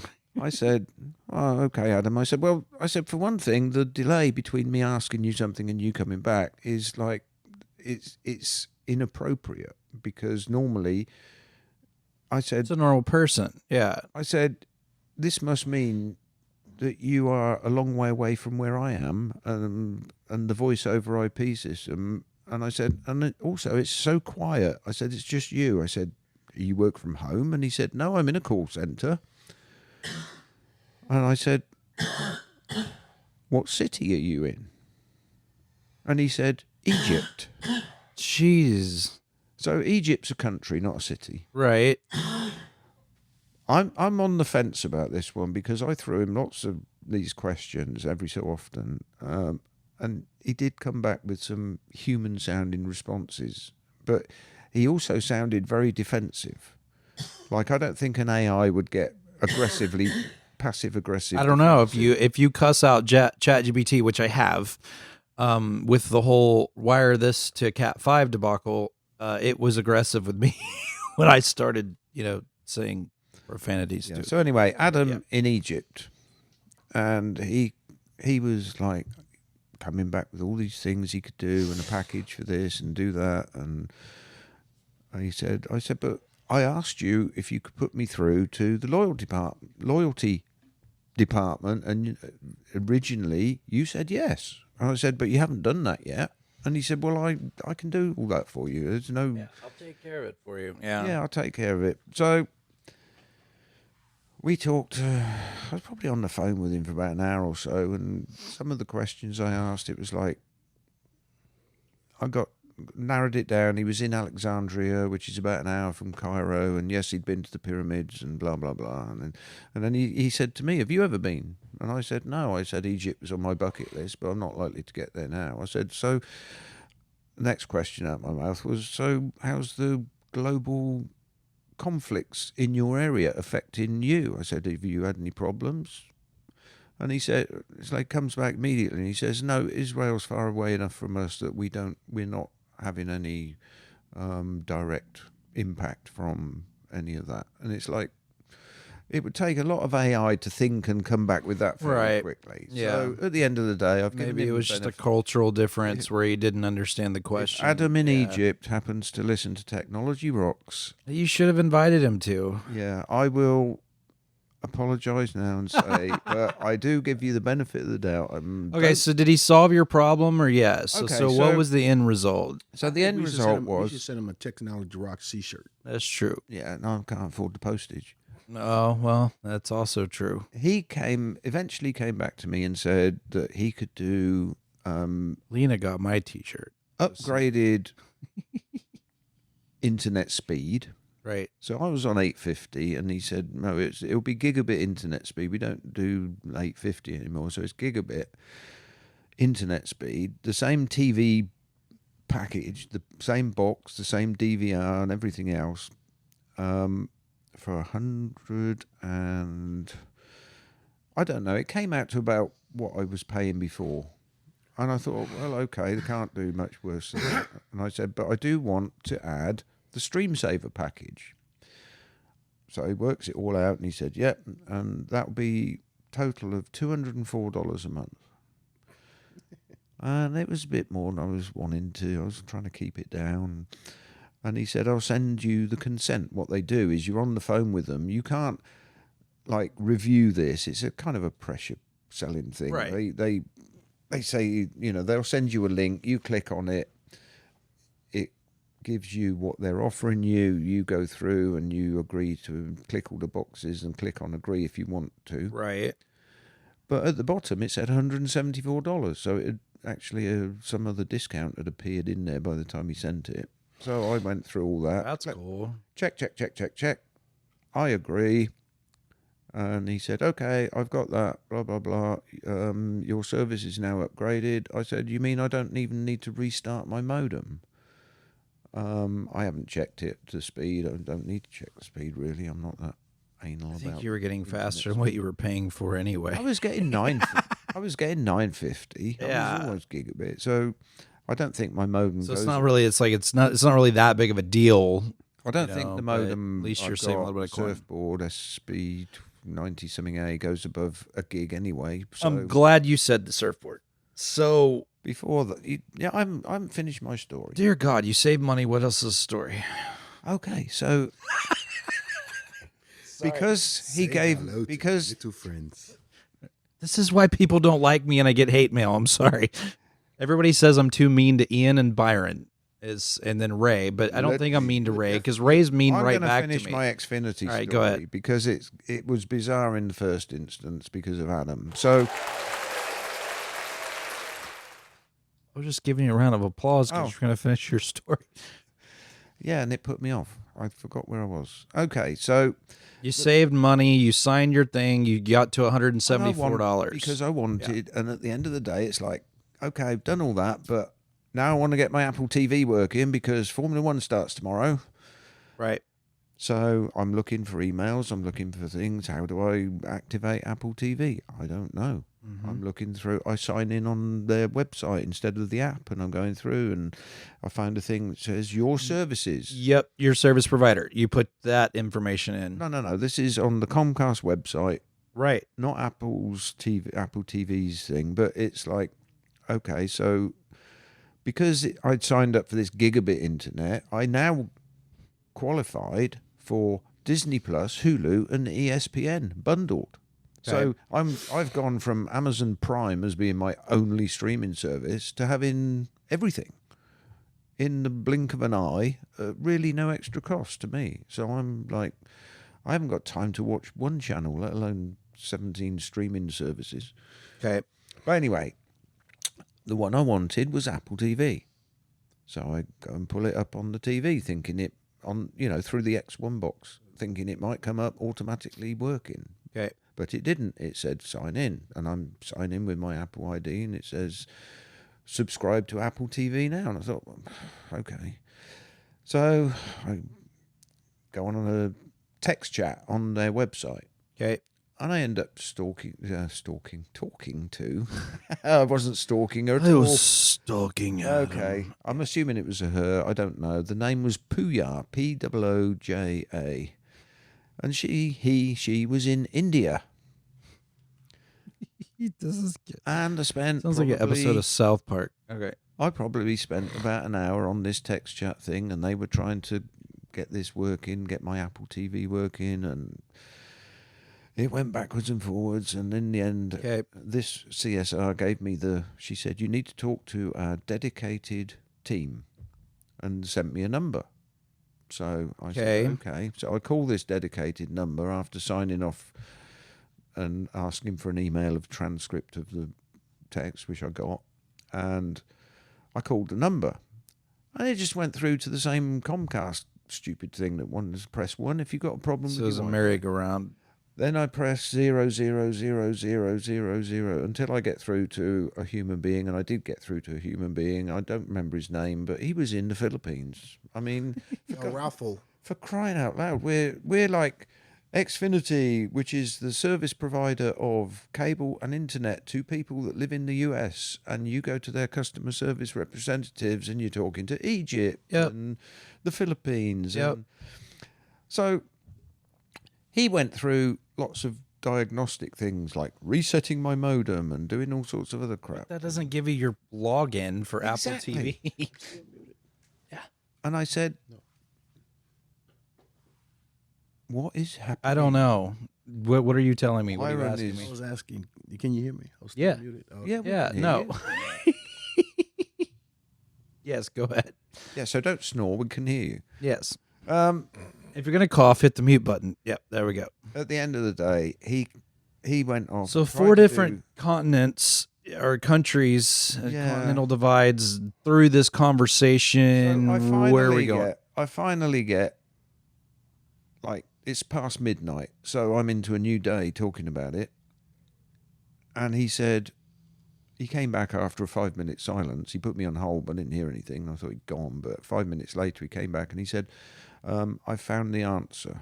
And I said, oh, so have you fixed it? Can I log in now? And he said, unfortunately, one of our servers is down that deals with activation of streaming services that people have just signed up for. He said, And he said, you could try it again tomorrow. And I said, well, I'll try it again later today because it's already tomorrow. So I went to bed and I got up, and the next morning I went on, sure enough, activate. Worked. Yeah. But it like started off with this AI sounding conversation that just... Yeah, no, I know a lot of large corporations that have moved their customer services over to India. And They're obviously not using ChatGPT, because if it was ChatGPT and you it would have lied to you at least 6 times. No, it would have said, you got me, I am an AI. Yeah. Oh, that's true. Yeah, but... You have to cuss at it, though. I mean, I'm very rude to ChatGPT. Especially when there's sheetrock dust involved and Cat 6 cable that didn't. So there's my She might Xfinity cuss tale. Gone from one streaming service to about 8 or 9. It's about 8 or 9. Okay, so Jeannie and Lyle. So they're back when you and I were gunslinging, as far as trying to save. We were over there trying to save money on Xfinity. So back in the day, Ian and I would advise clients to get their own store-bought modem, meaning surfboard. And so you can get a surfboard, whatever the heck you just said, 1160 or 1180, whatever. There's 3 or 4 different variations. So Jeannie started getting these emails she started getting peppered with emails that you need a new modem. This modem is no longer supported by Xfinity. To prompt a phone call to call. Yeah, basically to call Xfinity, because basically it was making them think they had a problem with their. I mean, every day they would get an email that their RS surfboard was no longer compatible with Xfinity as far as tech support. So you need to call in and upgrade, and then it gave them a list of modems, or you could get the Xfinity. There we go. Right. So Jeannie calls me, and she's asking me, and anytime Jeannie calls me, I ask where Lyle is, because Lyle was a airborne ranger sniper, and yes. Well, no, because Jeannie calls me her boyfriend. She was like, "Oh, it's my boyfriend. How's it going, Justin?" And I'm like, over your shoulder, like, well, and I said, "Where's Lyle at?" Every time, in fact, I could call her right now, and I would say, she was like, "Well, how are you, sweetheart?" And I was like, "I'm great. Where's Lyle?" That's usually my first thing, because, and why I love Lyle. He's an amazing human being. I just love him from afar, and without a rifle. But actually, I love him closely because he's better when I'm afar with a rifle. So anyway, I digress. So she started talking to me about her modem thing. So she calls Xfinity and goes into this whole thing, and they're trying to upgrade her into the gateway and all this other stuff. And so she finally says, I got to call my guy. So she calls us. So I'm talking her through it, and I said, well, all right, so let's go look at the modem prices. Well, the modem prices have now more than doubled what they used to be. So back when you and I, go back to 2011, when we were advising people to buy modems, they were like $60. They were between $60 to $120. Now most modems are easily $250 to $500. And you don't have as many choices as you had before. No, you don't. No. And most of them want to have Wi-Fi, broadcast Wi-Fi as well. And so you have to be careful which ones you buy. So the other thing that happens with Xfinity, so if you do the math on this now, and as I said, well, Jeannie, what are they charging you per month to just use their stupid gateway? Because here's the thing. If you're replacing your modem every 2 years, then do the math. It's, $350 or $400 divided by 12 or divided by 24. And that's what you're actually paying for that modem per month. And so when you do the math, because of the price of modems have gone so far up, it doesn't make a whole lot of sense to actually use a store-bought modem. So there's strike one. So strike two on the store-bought. So it's we're kind of changing our script a little bit on it, because round number 2, they're now capping people's data that use a store-bought modem and not using the gateway, because their excuse is, oh, well, it's costs us more money when on data percentage when you're using a store-bought modem, which is a load of horse chocolate rocking horse droppings. Okay. Didn't AT&T get sued for that? That I don't know. No. Okay, so my neighbour, they cut the cord, everything's streaming. Right. He's got 3 or 4 kids at home. Yep. So they've all got something, gaming, streaming going on. So he was regularly going over the 1 point whatever terabyte cap. So he has to pay extra. Right. Part of my deal, unlimited data. That's what I'm saying. But So here's the thing. I If you use your store-bought modem, then they don't offer you unlimited data. This is using my modem. This is not using Xfinity Gateway. This is the modem I've got, not changing it. Then Adam from Egypt screwed up, because there was a situation a month ago where we were in the client's home. I was talking to Xfinity and I said, we have a modem. We're just trying to upgrade the speed. Da-da-da-da-da. Lottie-dottie-dottie. And they said, if we upgrade the speed, we cannot give you unlimited data. This was a month ago. I've got it in writing.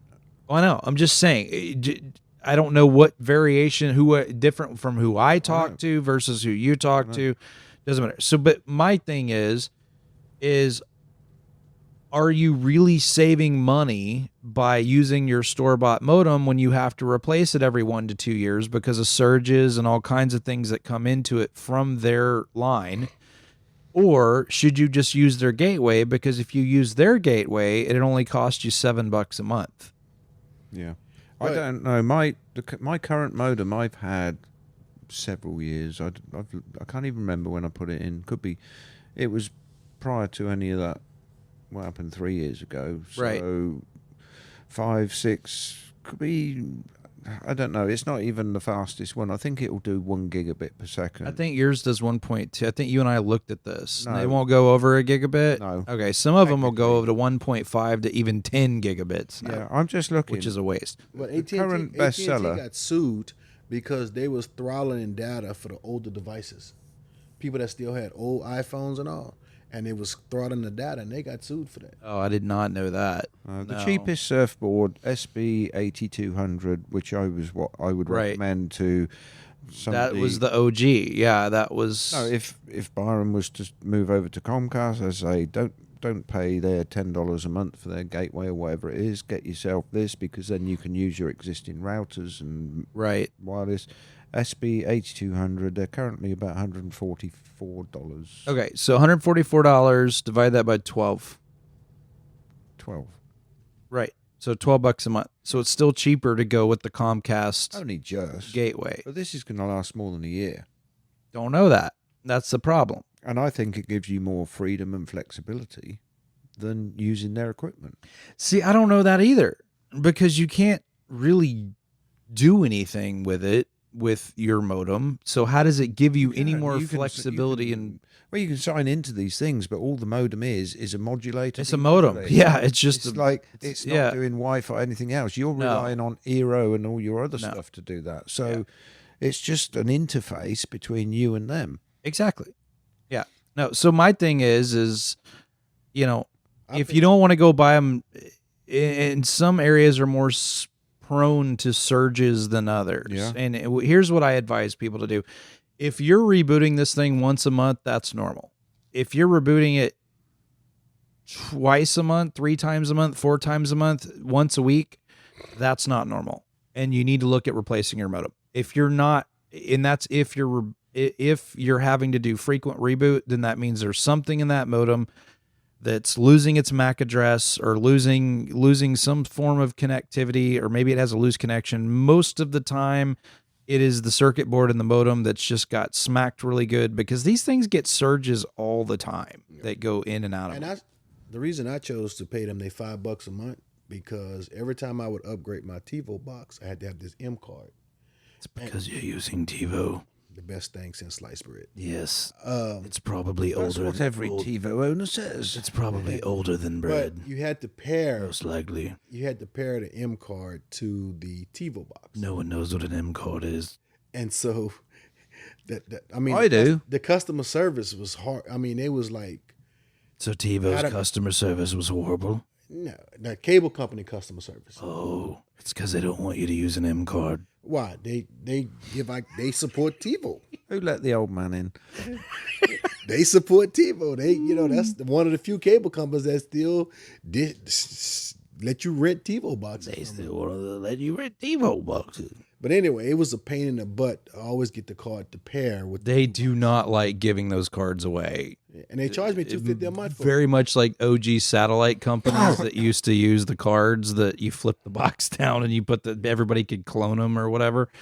And then they could give people free cable or whatever on somebody else's card. But they charged me $250 a month for the card. Yeah. But I mean, every time when I would upgrade my box, it was like, And now they told you they're not doing cards anymore, right? Or you just can't get TiVo boxes anymore. I just can't. No, TiVo stopped making the equipment. The cable company still supports. They got. Oh, so they're tons. still doing it. It's just TiVo's it's not just doing TiVo. it. So, short story long, is it cheaper to use your own modem? Not really. It's not really cheaper anymore. It's back when they were $60 a month, $80 a month. Yeah, it was cheaper. Now it's not really cheaper anymore. And if it's one of those things where you don't want to go through the hassle and you just want to have it, there's nothing wrong with using a gateway unless you like to tinker. I don't see any issue with it. But that's the position they're in, because it's like they're getting peppered every 5 minutes that the modem's not compatible, da. And I'm like, Jeannie, when Lyle's not home, I'll happily go get a modem for you and replace your modem. Yeah. I love you, Lyle. And That's still my view. If you're on Xfinity, don't use their gateway.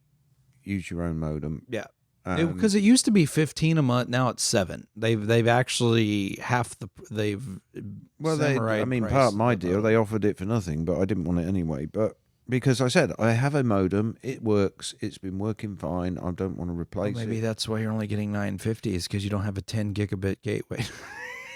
I was getting 950 on an 850 service. I know. So the current price about $144 So- for the best Aris modem, but there's Netgear and other ones available. So here's what I'll say.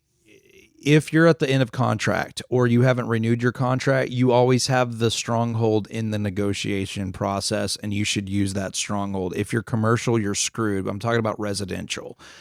Commercial, they don't care. Residential, they want your money. More people are cutting the cord, meaning less people are using cable boxes. They definitely want to get you onto the streaming service platform. They'll give it to you for a price for a year. It'll be interesting to see where we're at next year on season 3 with this particular conversation. Well, I've already put a thing in the calendar to check next year what's going on. Right. Who knows? I know Hulu's going away. I know it's all merged into Disney Plus. Yes, it is now Disney Plus, Hulu. Right. And yeah. you only sign into one thing. You go to Disney Plus. Yeah. And then you don't pick Disney or Pixar or Hulu.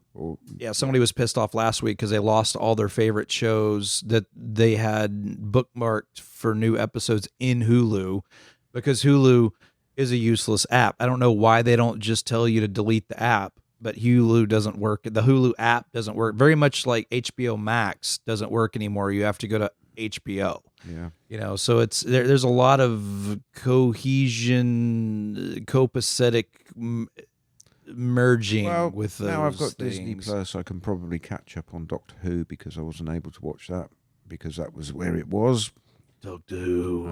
Now I've got Netflix. I can watch Drive to Survive. That's true. Yeah. Which is more Formula One.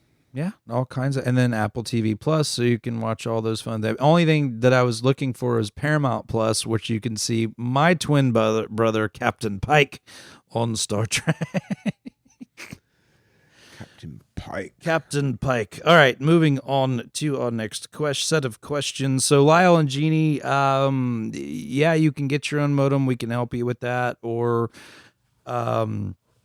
you can use their gateway. The least path of resistance would be to use their gateway. We just need to power cycle your Eero because they're using an Eero system, and tell them to turn the Wi-Fi off on that. All right, so jumping into team questions. I have a Bose system. No one ever talks about Bose anymore. Or are they just junk?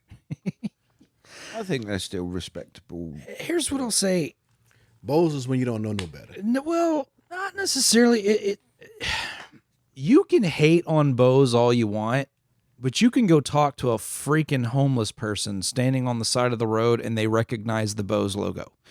The Bose systematically built their business to be one of the top 10 most recognized names in nationwide, I would say in the world, that you can go anywhere and see a Bose something or other on a kiosk and headphones. If you walk up to a vending machine that sold headphones and you see a Bose set of headphones in there, 10 to 1, the average person is going to buy the Bose. Why? Because they recognize the brand. So Dr. Bose was an amazing person. There's nothing wrong with Bose. They've since then moved out of the home theater game, more in the headphone, car audio, pro audio world. And I'm not hating on it. There's nothing relevant about it anymore. They were an amazing, put it this way, they broke every law of physics that exists with making sound pressure out of an itty bitty tiny speaker. Yeah. And they did it the best. They're the best there is at what they did and how they did it. And Dr. Bose was a phenomenal mad scientist of a human being and happened to give half his company to a little place called MIT. And they're actually partially owned by MIT. They now own Macintosh, so you can hate them and pee on them all you want, but they own one of the best audiophile brands, second most recognized in the audiophile world.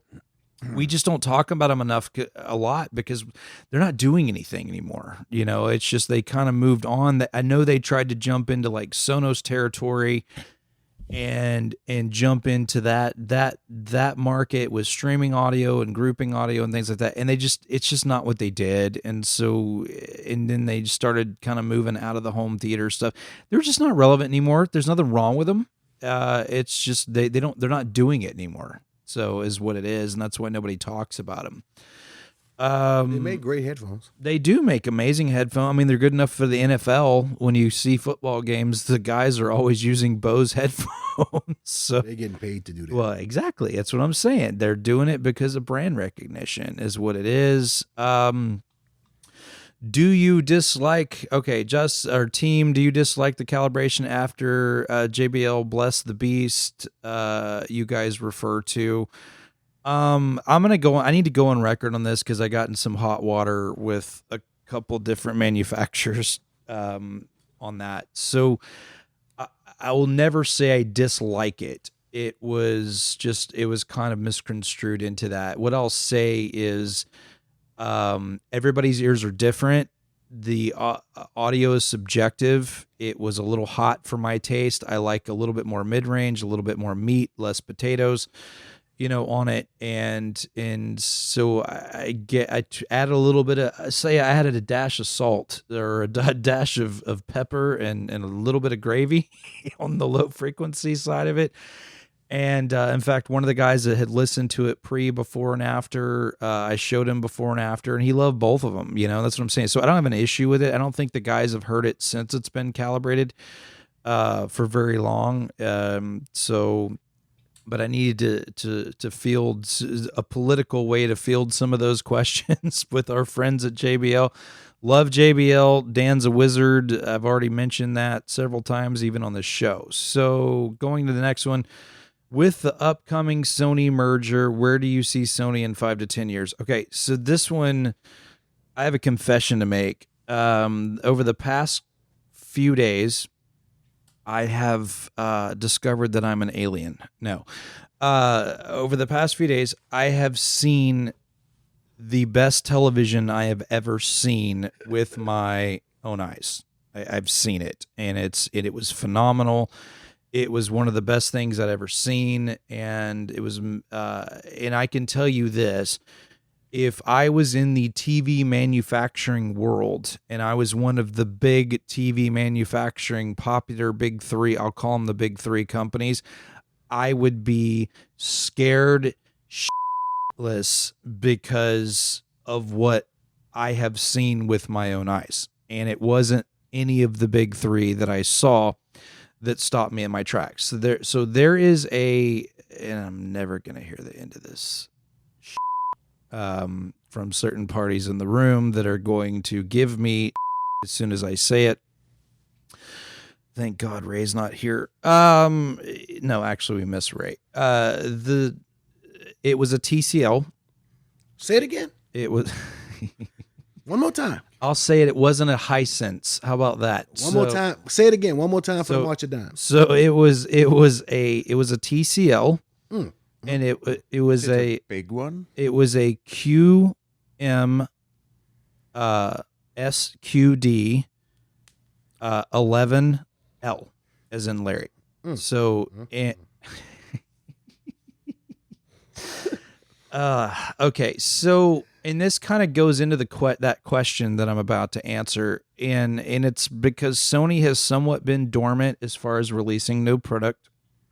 They haven't really come out with anything in the mini LED category, and they have the Bravia 9 mini LED. But I would say this: if I was Sony and I saw this television, this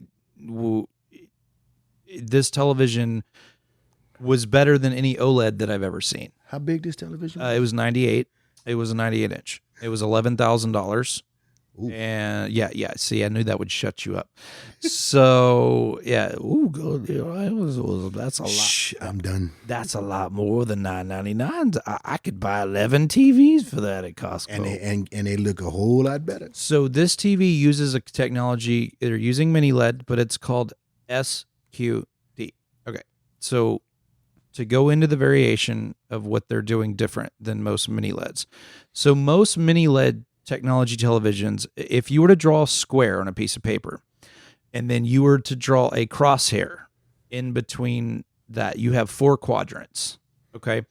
Most mini LEDs are utilizing those 4 quadrants with lights, and they're able to dim and lower within those 4 quadrants. Okay, so the next variation of mini LED basically drew another crosshair in those 4 quadrants. So now you have those 4 quadrants now divided into 4. Okay, and then they've added dimmable quadrants into those 4. So what this joker does is it divides the 4 quadrants into 4 more quadrants. So now you have 16 quadrants in those 4 large quadrants that now are individually dimmable and controllable. But wait, there's more. Each one of those 4 quadrants has its own processor. So you're now using 4 processors, 16 quadrants of dimming, and it is by far the best television that I have seen come out this year. Now, that may change tomorrow. I don't know, because I don't know what LG is coming out with. I don't know what Sony's coming out with. I don't know what Samsung's coming out with. Everybody's kind of cryptic and secret. Not a lot of news at CES. That's the weird thing, is not anybody was talking about television variation except for TCL. So the other fun thing with TCL is, if you noticed, this year during the Super Bowl and the Olympics, there were no Sony commercials or Samsung commercials. They bought the broadcasting rights. TCL did. So, because they were showing this QM11 that's coming out. Now, they released a QM11K last year, but it was just the 4 quadrants with the crosshairs. So it wasn't 16 variation times 4. Do the math. Somebody do 16 times 4. So what's cool about it, having that many variations, you can now dim individual itty-bitty quadrants, which gets you that ink blot OLED variation. So basically, this animal is competing with OLED, but it has 4 times the processing of OLED, and it doesn't dim over time that OLED has. So it's not coming out of China. Actually, it is a Chinese product, but it's actually being built in Mexico with a brand new facility that they just built 2 years ago in Mexico. Samsung also is building out of the same facility as well. But so it's one of those variations. It's brand new, came out 5 days ago. It's probably, and I'll say this, repeat myself again, it is the best television that I have seen, and I've seen a whole freak ton of televisions with my own eyes. It's absolutely stunning. I haven't seen anything that would do what this thing does. And it was as memorable as me seeing an OLED for the first time, or even the Pioneer plasmas back in the day, Pioneer Kuros back in the day, when they put you in a pitch black room and turned it on, which is what we did. We went in a pitch black room. They turned it on. I couldn't even tell there was a TV turned on.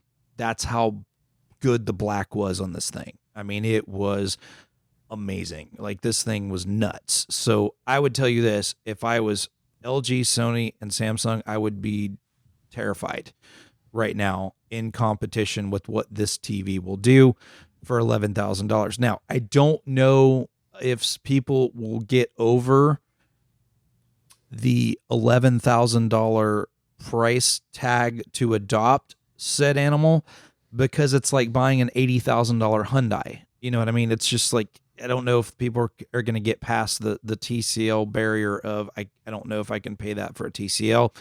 I would tell you this, if I had liquid capital of that degree, and I would do it, it looked that good. It weighs a ton, but it looked that good. Now, going back into Ian's, the one he's been looking at, it was the 8MK and the 9MK. So the 8MK, the 9MK is actually flawed.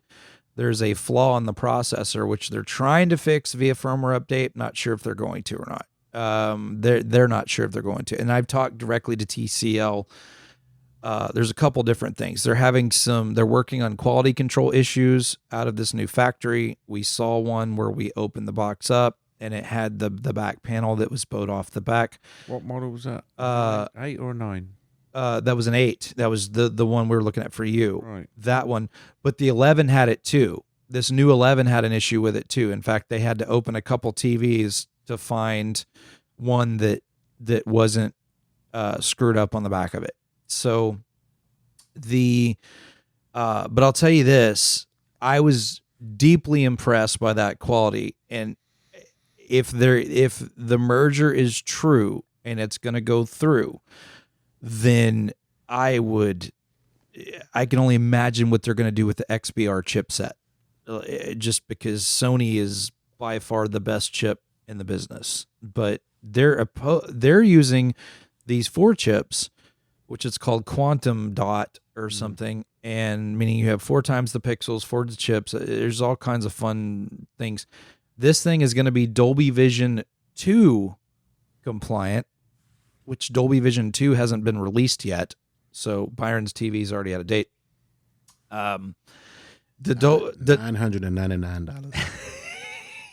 I can still buy 11 TVs. I just got to do it for what I got paid on his. Yes, and this one would look better than all 11. So anyway, this one will be Dolby Vision 2 compliant. So it is the only chip of its type that exists in the world right now in this television for right now.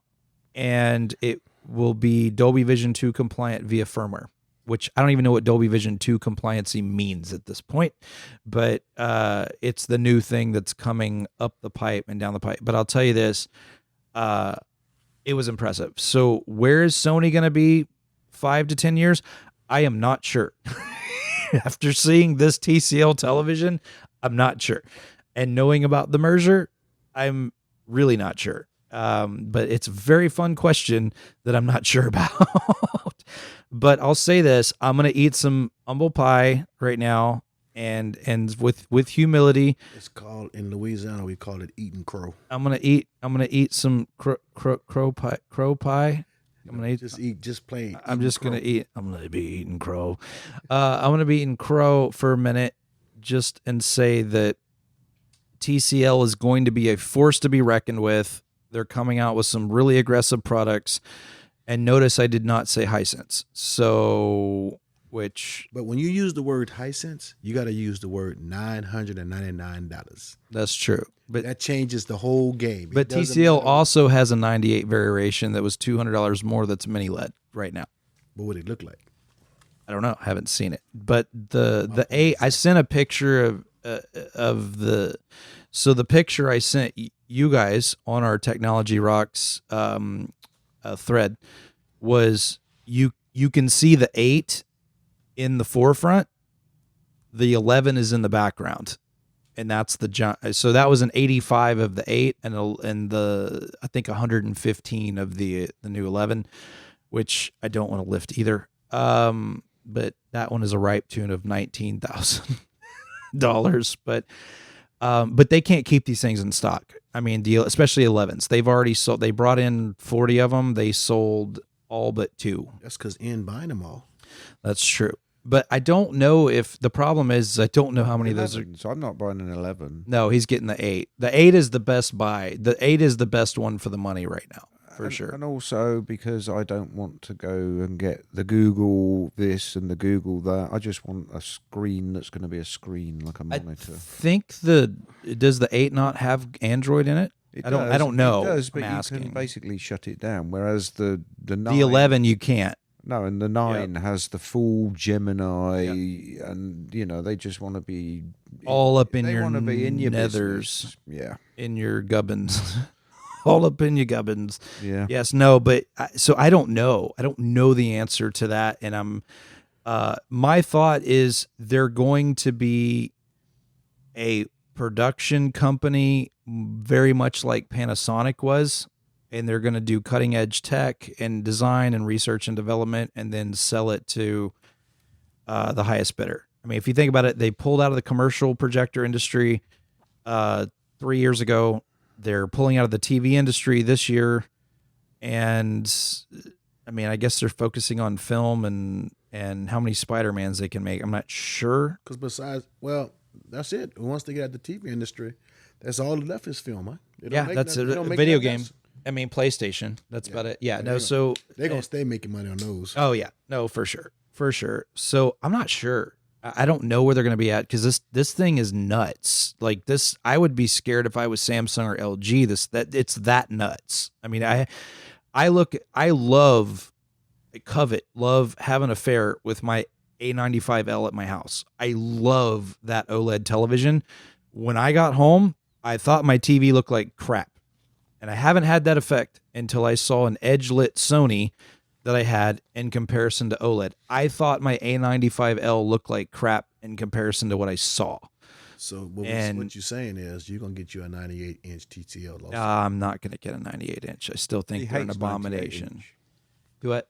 I said you hate 98. I hate 98 inches. No, it's size matters, and I don't need that size. They're only going to make 2 sizes of the 11. They're only going to make an 85 and a 98 and 115. They say go big That's or go 3 home. sizes. Right now it's 85 or 98. I saw the 115, which hasn't been released yet, but they're coming. Amazon have the 98 at just under 10K. Yeah, they're $9.99 right now. Yeah. $9.99.99. Interesting article on Tech Radar about it though. It just came out. Because I looked it up yesterday. I was learning about it yesterday, and it took me at least 10 rags to find one that where I could get into the nuts and bolts of it. And that's how I learned that they're dividing it in 16 different quadrants, and that's why I can get that. I mean, Ian, it was like 3D depth on this thing. And it's because they can shut the individual quadrants down now, very much like the hyper expensive micro LED stuff. And so Sony better be swinging hard at Cedia this year, but I don't think they're going to. I don't think they're going to do anything because of this merger. Why would they? Why would they do it? So it'll be interesting unless the merger doesn't go through. I don't know. But according to everything I've seen, TCL is going to own 51% of Sony first quarter 2027. It must be a certain technology that Sony has that TCL mini LED. Sony owns mini LED. Oh, so that's it. So yeah, so it's probably mini LED technology, and who knows? They may have created this thing for Hisense or TCL. Jesus, Hassan, TCL. They may have created it. I don't know. You love my TV so much. It needs to be a ashtray. Yep, no, got it, love it. Let's see. How did such a motley crew come together? Meaning, how did we? Again, this is another one that's not fun to talk about unless Ray's involved. So we'll kind of skip that one. We'll stay. Well, with we that one. already covered how we managed to collide. Yeah, that's true. And then Byron, I think Byron covered another show. Some Looney Tune left a business card of mine laying on the entertainment center, and then he called me. That's how we came to be. I need to know how to operate. Yeah, he needs to know how to operate it. All right. So why so much hate for home theater forums? Do you guys don't you guys know that that's how you grow your audience? Why so negative? Okay. Given Disclaimer. I'll take that. I'll take that one on the chin. Nobody else said they hated home theater forums except for me. In fact, Ray took up for him, so I don't know why he got dragged into it. Here's what I'll say. It's the peanut gallery, and I've kind of gone into that. I don't hate them. I think they're fun because they create a general interest and camaraderie amongst morons. No, I'm just saying. No, so I've been on lots of forums. Right. And you're going to get the people who know stuff, and you're going to get the people who think they know stuff. Right. And the ones that shout the loudest are the ones that they think they know stuff, but you get to understand and know other people that are posting good information. Right. So I don't rag on them. It's just like I read what I want to read, and I think that person's talking absolute press the button, but then or that person knows what he's talking about. So I'll read what that person has to talk about. One of the bad things about forums, someone could desperately need help with a question. and everybody laughs at them. And people gonna laugh at you and give you these smart ass answers. And why? And then out of 20 people, one person is gonna provide a legitimate answer. So I met a guy. You gotta wade through the garbage. I met a guy named Craig yesterday. He brought his kid in here. Hey, Craig. He's actually he's a listener now, and he said it the best way. He's a newbie. He wanted to understand. I showed him the beast. Sorry, Craig. First thing he said is, I need more subwoofers. So, like somebody else we know, 2 other people we know, but he had said, when I go into forums, I get intimidated because anytime I ask, exactly what Byron said, anytime I ask a question, somebody flames me. Somebody makes fun of me and they act like here's what I'm going to say.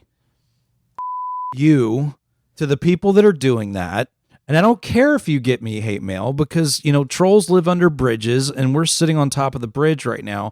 I don't care because if I see people trying to learn and trying to better themselves, you were also an idiot. I was an idiot. Ian was an idiot. And Byron's still an idiot. No, Facts. I was never an idiot. Yeah, no, but I'm just saying, is we all had to start somewhere, and screw you guys for treating other people like that. Because and you're treating me like that, which I don't really care. It doesn't matter to me because I know I'm an expert. It's fine. I don't need a security blanket for that.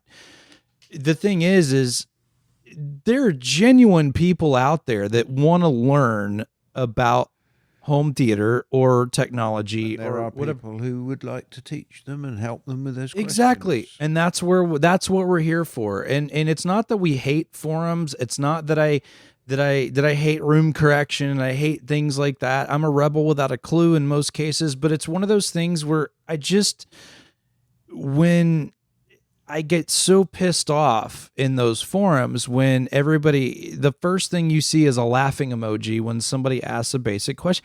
Just answer the question. Just answer the question. If you're so smart, just answer the question. The ones that annoy me are the forums that say, if you want to know something, why don't you search for it first? Because you'll have a job Isn't that finding why they're an at the answer. forum? Yeah. Yeah. No, and so, yeah, exactly. And so it's not that I hate forums. So my apologies if that got misconstrued. Yes, I'm a sarcastic. I accuse of Ryan Reynolds stealing my act. I'm just a sarcastic person. I use sarcasm all the time. Half of what comes out of my mouth isn't serious. It's always a joke. I always love to poke a joke, find a joke somewhere, find humor and everything. But forums to me, guys, if you need help, find good people. And that was rule number 10, which is what I've gotten the most crap out of right now.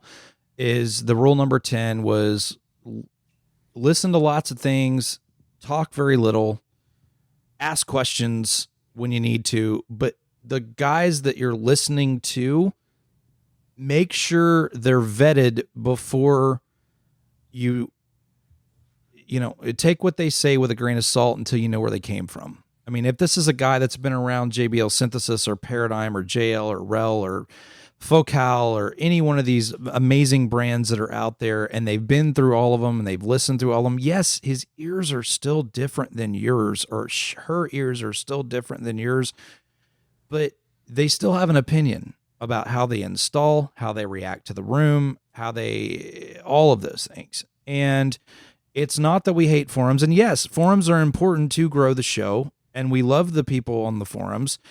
But the thing is I kind of stay out of them because people are so damn rude there. And there are guys like Craig out there that I met yesterday, and Justin, who also met yesterday. Not talking about myself.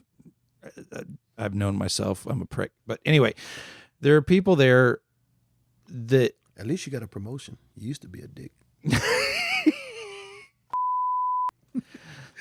The button, Byron. You're sitting right next to the button. Dear God. Okay. But anyway, and I can't read the other questions because my phone just died. So one of you are gonna have to pull them up. But yeah, no. So we don't hate the forums. It's just if you're a newbie, and we don't want you to get discouraged with trying to learn about new things. So, yeah. What was the next question? I didn't see the next one. There's only a couple left. Do you guys differ on Justin's home theatre rules to live by? If so, what and why?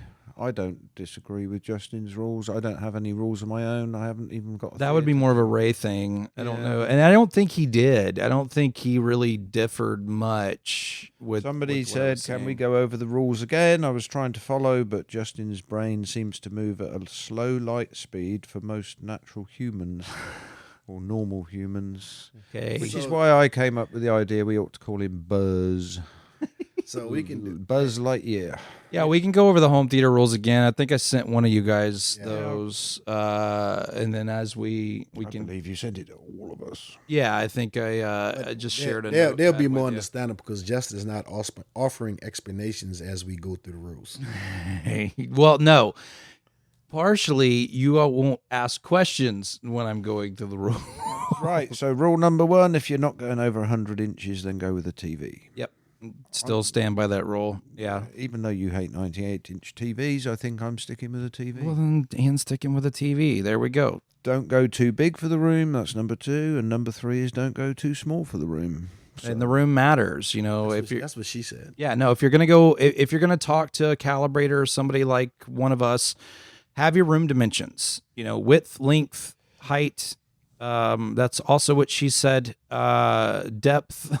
Speaker location, or have all of those things and take pictures of the room. You know, take pictures of the room so that it gives your integrator or designer something to go by. It gives us a canvas. An appointment for a walkthrough. Exactly. Well, that too. Yeah. No, call Define. We'll do a walkthrough with you and be happy to do it.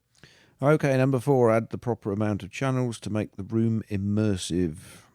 If not in the budget, wire for it anyway. Keep the channel Smart count advice. simple. Keep your installer out of the attic. I love Do it that once. advice. Do it once. Yes, unlike what Byron does. Oh, I need a Cat 6 cable so I can update my projector once every 2 years. Well, the problem was my old projector didn't have a Cat 6 cable to update it. It's true. Don't give me the option of the feature and then tell me not to use the feature. Oh, all right. It wasn't him in the attic, so he didn't. No sweat off his. Never mind. Number 5, proper speaker placement. Yes, proper speaker placement is always a must. Moving speaker location is a must. If I would say instead of adapting to if it's in the wrong place, change the placement. It's what you'll get a way better result than trying to calibrate and adapt to poor placement. Very case in point, very much like Byron's, the back of his room where they're spread out incredibly wide. You know, it's one of those things where we need to narrow them a little bit. Number 6, stop neglecting the center channel. Stop neglect. Nope. That's a good one. It's very well overlooked. Everybody focuses on towers and subs, not necessarily center. One of the number one calls that we get here at Define Audio is I can't hear the voices. The voices sound muddy. All I hear is gunshots and explosions and all those things. Well, when you have a center channel with a 5.25-inch driver and two giant behemoth towers with double sixes, then yeah, it's going to happen. It's just physics. So I agree with, yeah, again, that's a good rule. Number 7. Well, you wrote them, so you got to agree. Yeah, I have to agree with them. Stop relying. Even if I'm a prick, I have to agree with them. Stop relying on room correction and room acoustics or something. Maybe mistyped. That is, stop relying on just room correction. Use room acoustics. So room correction and room acoustics are a delicate seesaw balance that can absolutely create an amazing sound experience. Because it's the cheapest add-on you can do that differentiates your system from a home theater to a home cinema. I would have to say that person was very intelligent that said that. Yeah. Number 8. We got to go find him. Number 8 is correct the acoustic behavior of the room. That's correct. Yeah, no, if you have an acoustic problem, meaning it's too live, very few rooms I've been in have ever been too dead. In fact, I don't think I've ever been in a room that was not live enough, unless it was an anechoic chamber, and where you can hear your own heartbeat and thought process. Number 9. Yeah. Match your speakers with brand and series. Yep, I agree with that. Absolutely. You don't, again, you just recapping of that. You don't want your speakers. For instance, if certain speakers have different characteristics, and the last thing you want is for your center channel to sound like this, and then your left and right to sound like this, and then it goes back to this. It's very distracting. And that's what I mean by if you're going to match the series, match the series. If you're going to change brands, then match the series of what you're going into, which is great information. Right, so penultimate 10, listen lots, talk less, stay out of the peanut gallery forums and talk to people. We just covered all that. Yep, we did. That was rule number 10. That's the one I got. 10, we're going to apply number 10 to you. Listen lots and talk less. So number 11. I like number 11 because I hadn't seen it until this morning or yesterday. You marry the screen, but you date the projector. Yeah, so that's a question we get a lot is, we have people that go with, they'll go buy these silver ticket screens off Amazon that are $500, and they'll spend thousands upon thousands upon thousands on your projector. So here's what it is. And a really good, probably one of the best guys in the industry taught me this, and his name's David Ellington. He works for Wilson Audio, and when he taught me this a decade or so ago, it's a 50-50 relationship on projector, screen, and then audio kind of comes into play. So what you don't want to do is you don't want to go super cheap on your screen, because you're never going to resell it. Trust me, I've got a $5,000 screen sitting in my hallway that I've got. We're gonna put that in the in-house. It's already. I wish. It's already on face. In front of the TC House. Right. 28-inch Right. TV. Yeah. It's as a background. It's a $5,000. Well, I said this to him this week. It's like I quit on the TV. I mean, people are asking me, am I going TV or not? And I said it's going to be a cliffhanger for the rest of the season, because earlier this week he sends us a voice memo text message that included the word hate 6 times, and it was in reference to. Did you count the word 6 times? Was it really hate? Was it really 8? It was at least 6 times. Oh, at least at minimum it was 6 times. And in actual fact, 3 of them were together, only separated by commas. Oh, wow. As in hate 98-inch TVs. And I'm thinking, okay, he's telling me he doesn't want me to have a 98-inch No, TV. I was telling you that I unloaded one of those Sons of Anarchy, and the back was popped off of it, and we had to rebox it, reload it, put it back in the van, take it back to its lovely home of where it's going to go back to Mexico for a factory defect is what it is. But I don't think he hates the TV. I think he hates handling the TV. That's true. So I hate the way my back feels and Well, shoulders that was feel what, after you the know. TV. So I was reading into this, like he's still trying to get me onto a projector. No, So I wasn't. I said, okay, I quit. I don't want a TV. I'll get a projector So- instead. But no, we're back to TV now. Justin, you had him. You reeled him in. You hooked him.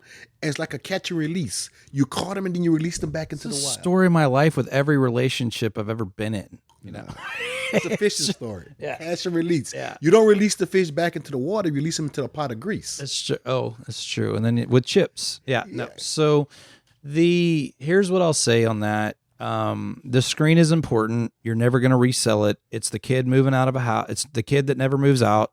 It's never going to leave.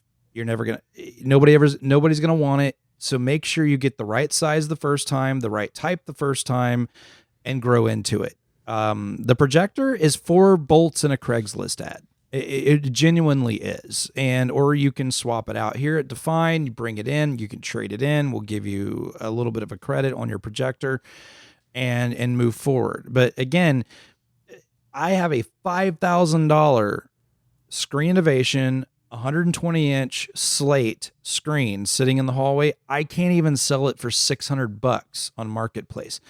That's the thing. Is it better than my screen? I think yours is the same type. I think it's the same type as your screen, but it's just. I was going to tell you, I'll give you $50. I know you would. So, and then I have to resell yours. It's all. And come put it up. Do you remember the story? The Cat in the Hat comes back, and they're trying to get, or maybe it was the first Cat in the Hat. Well, there's this pink stain that they do that they're playing or something, and there's this they play this game, and then this pink ink blot gets on something. And then they wipe it off with the rag, and then it gets on the rag, and then they try to wash it out in the bathtub, and then it gets on the bathtub, and then they wash it out again with the bathtub, and then it gets on the floor. That's what a projection screen is. They never go away because everybody always wants to trade theirs for the bigger one, and it never goes away. So that's the thing. Well, we could still do that. We could still put that in. I would want you, if you were actually going to do a projector, I would want you to go physically look at a projector first, like go look at Byron's projector and see if it does funky stuff with your eyes. Yeah. Because I would not want to do is for you to go make an investment and then you can't use it. Right. But we know you can use a TV because TVs are faster than projector. So the closest thing would be the Epson like he has. And you go look at it and see if it works with your brain. If it doesn't work with your brain, then again, we have to go look at a Sony. If that one doesn't work with your brain, so we would have to find one that matches. I know the 98-inch is a pain in the giant as it is, and I hate them with a bloody passion.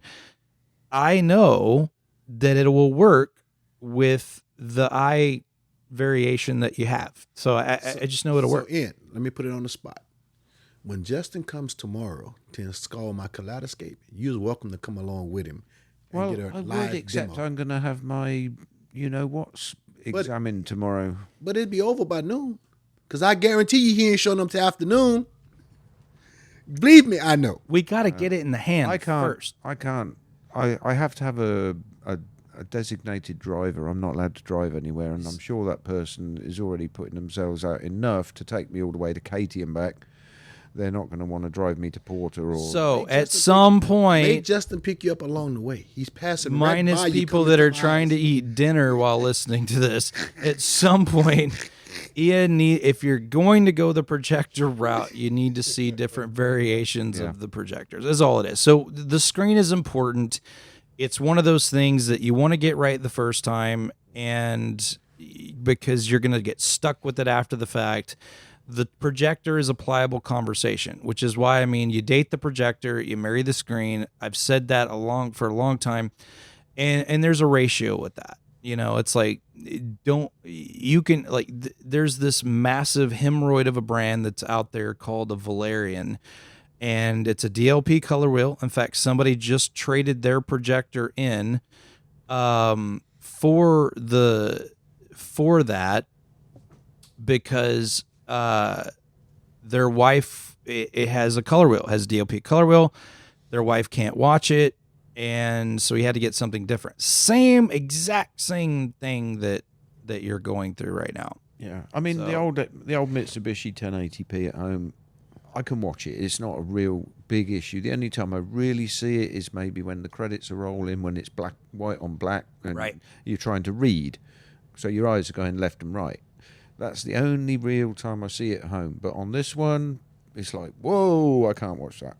Yeah, no. So you're the only person that sees that, because I don't see it. He doesn't see it. Ray doesn't see it. Nobody. It's like, we have no clue what you're talking about. Well, I'm one of 40%. 1 of 40%. 1 of 40%. 1 in 40%. So yeah, no. So that was rule number 11, which we never covered, but it's now covered. Those are the top 10 rules to live by, follow by, whatever you want to call it. It doesn't matter. We did see Justin. I did see Justin. Did Justin have a report for you, Byron? He called me and told me the same thing you told him. Man, I need more subs. So there we go. But yeah, I think you got anything else? No, I think I've covered everything. And I need to depart. He needs to depart because he has to have things depart. So I got to start the prep. But anyway, going into that, since Ian did the intro, he gets to do the wrong button. He gets to do the outer row and all of that fun stuff whenever the outer row decides to start. Thank you all for joining us this week with Justin, Byron, Ian, and the ever-absent Ray. And the invisible Ray. Hardboard Ray. Hard-boiled Ray. We Yeah. didn't throw too much at him this week. No, he didn't. We got to be nice to him. He's got this horrible job that he works for. He gets to play with large cinemas all day long. $1 million toys. Yeah, Don't forget, this is your new favorite radio station, KTROX.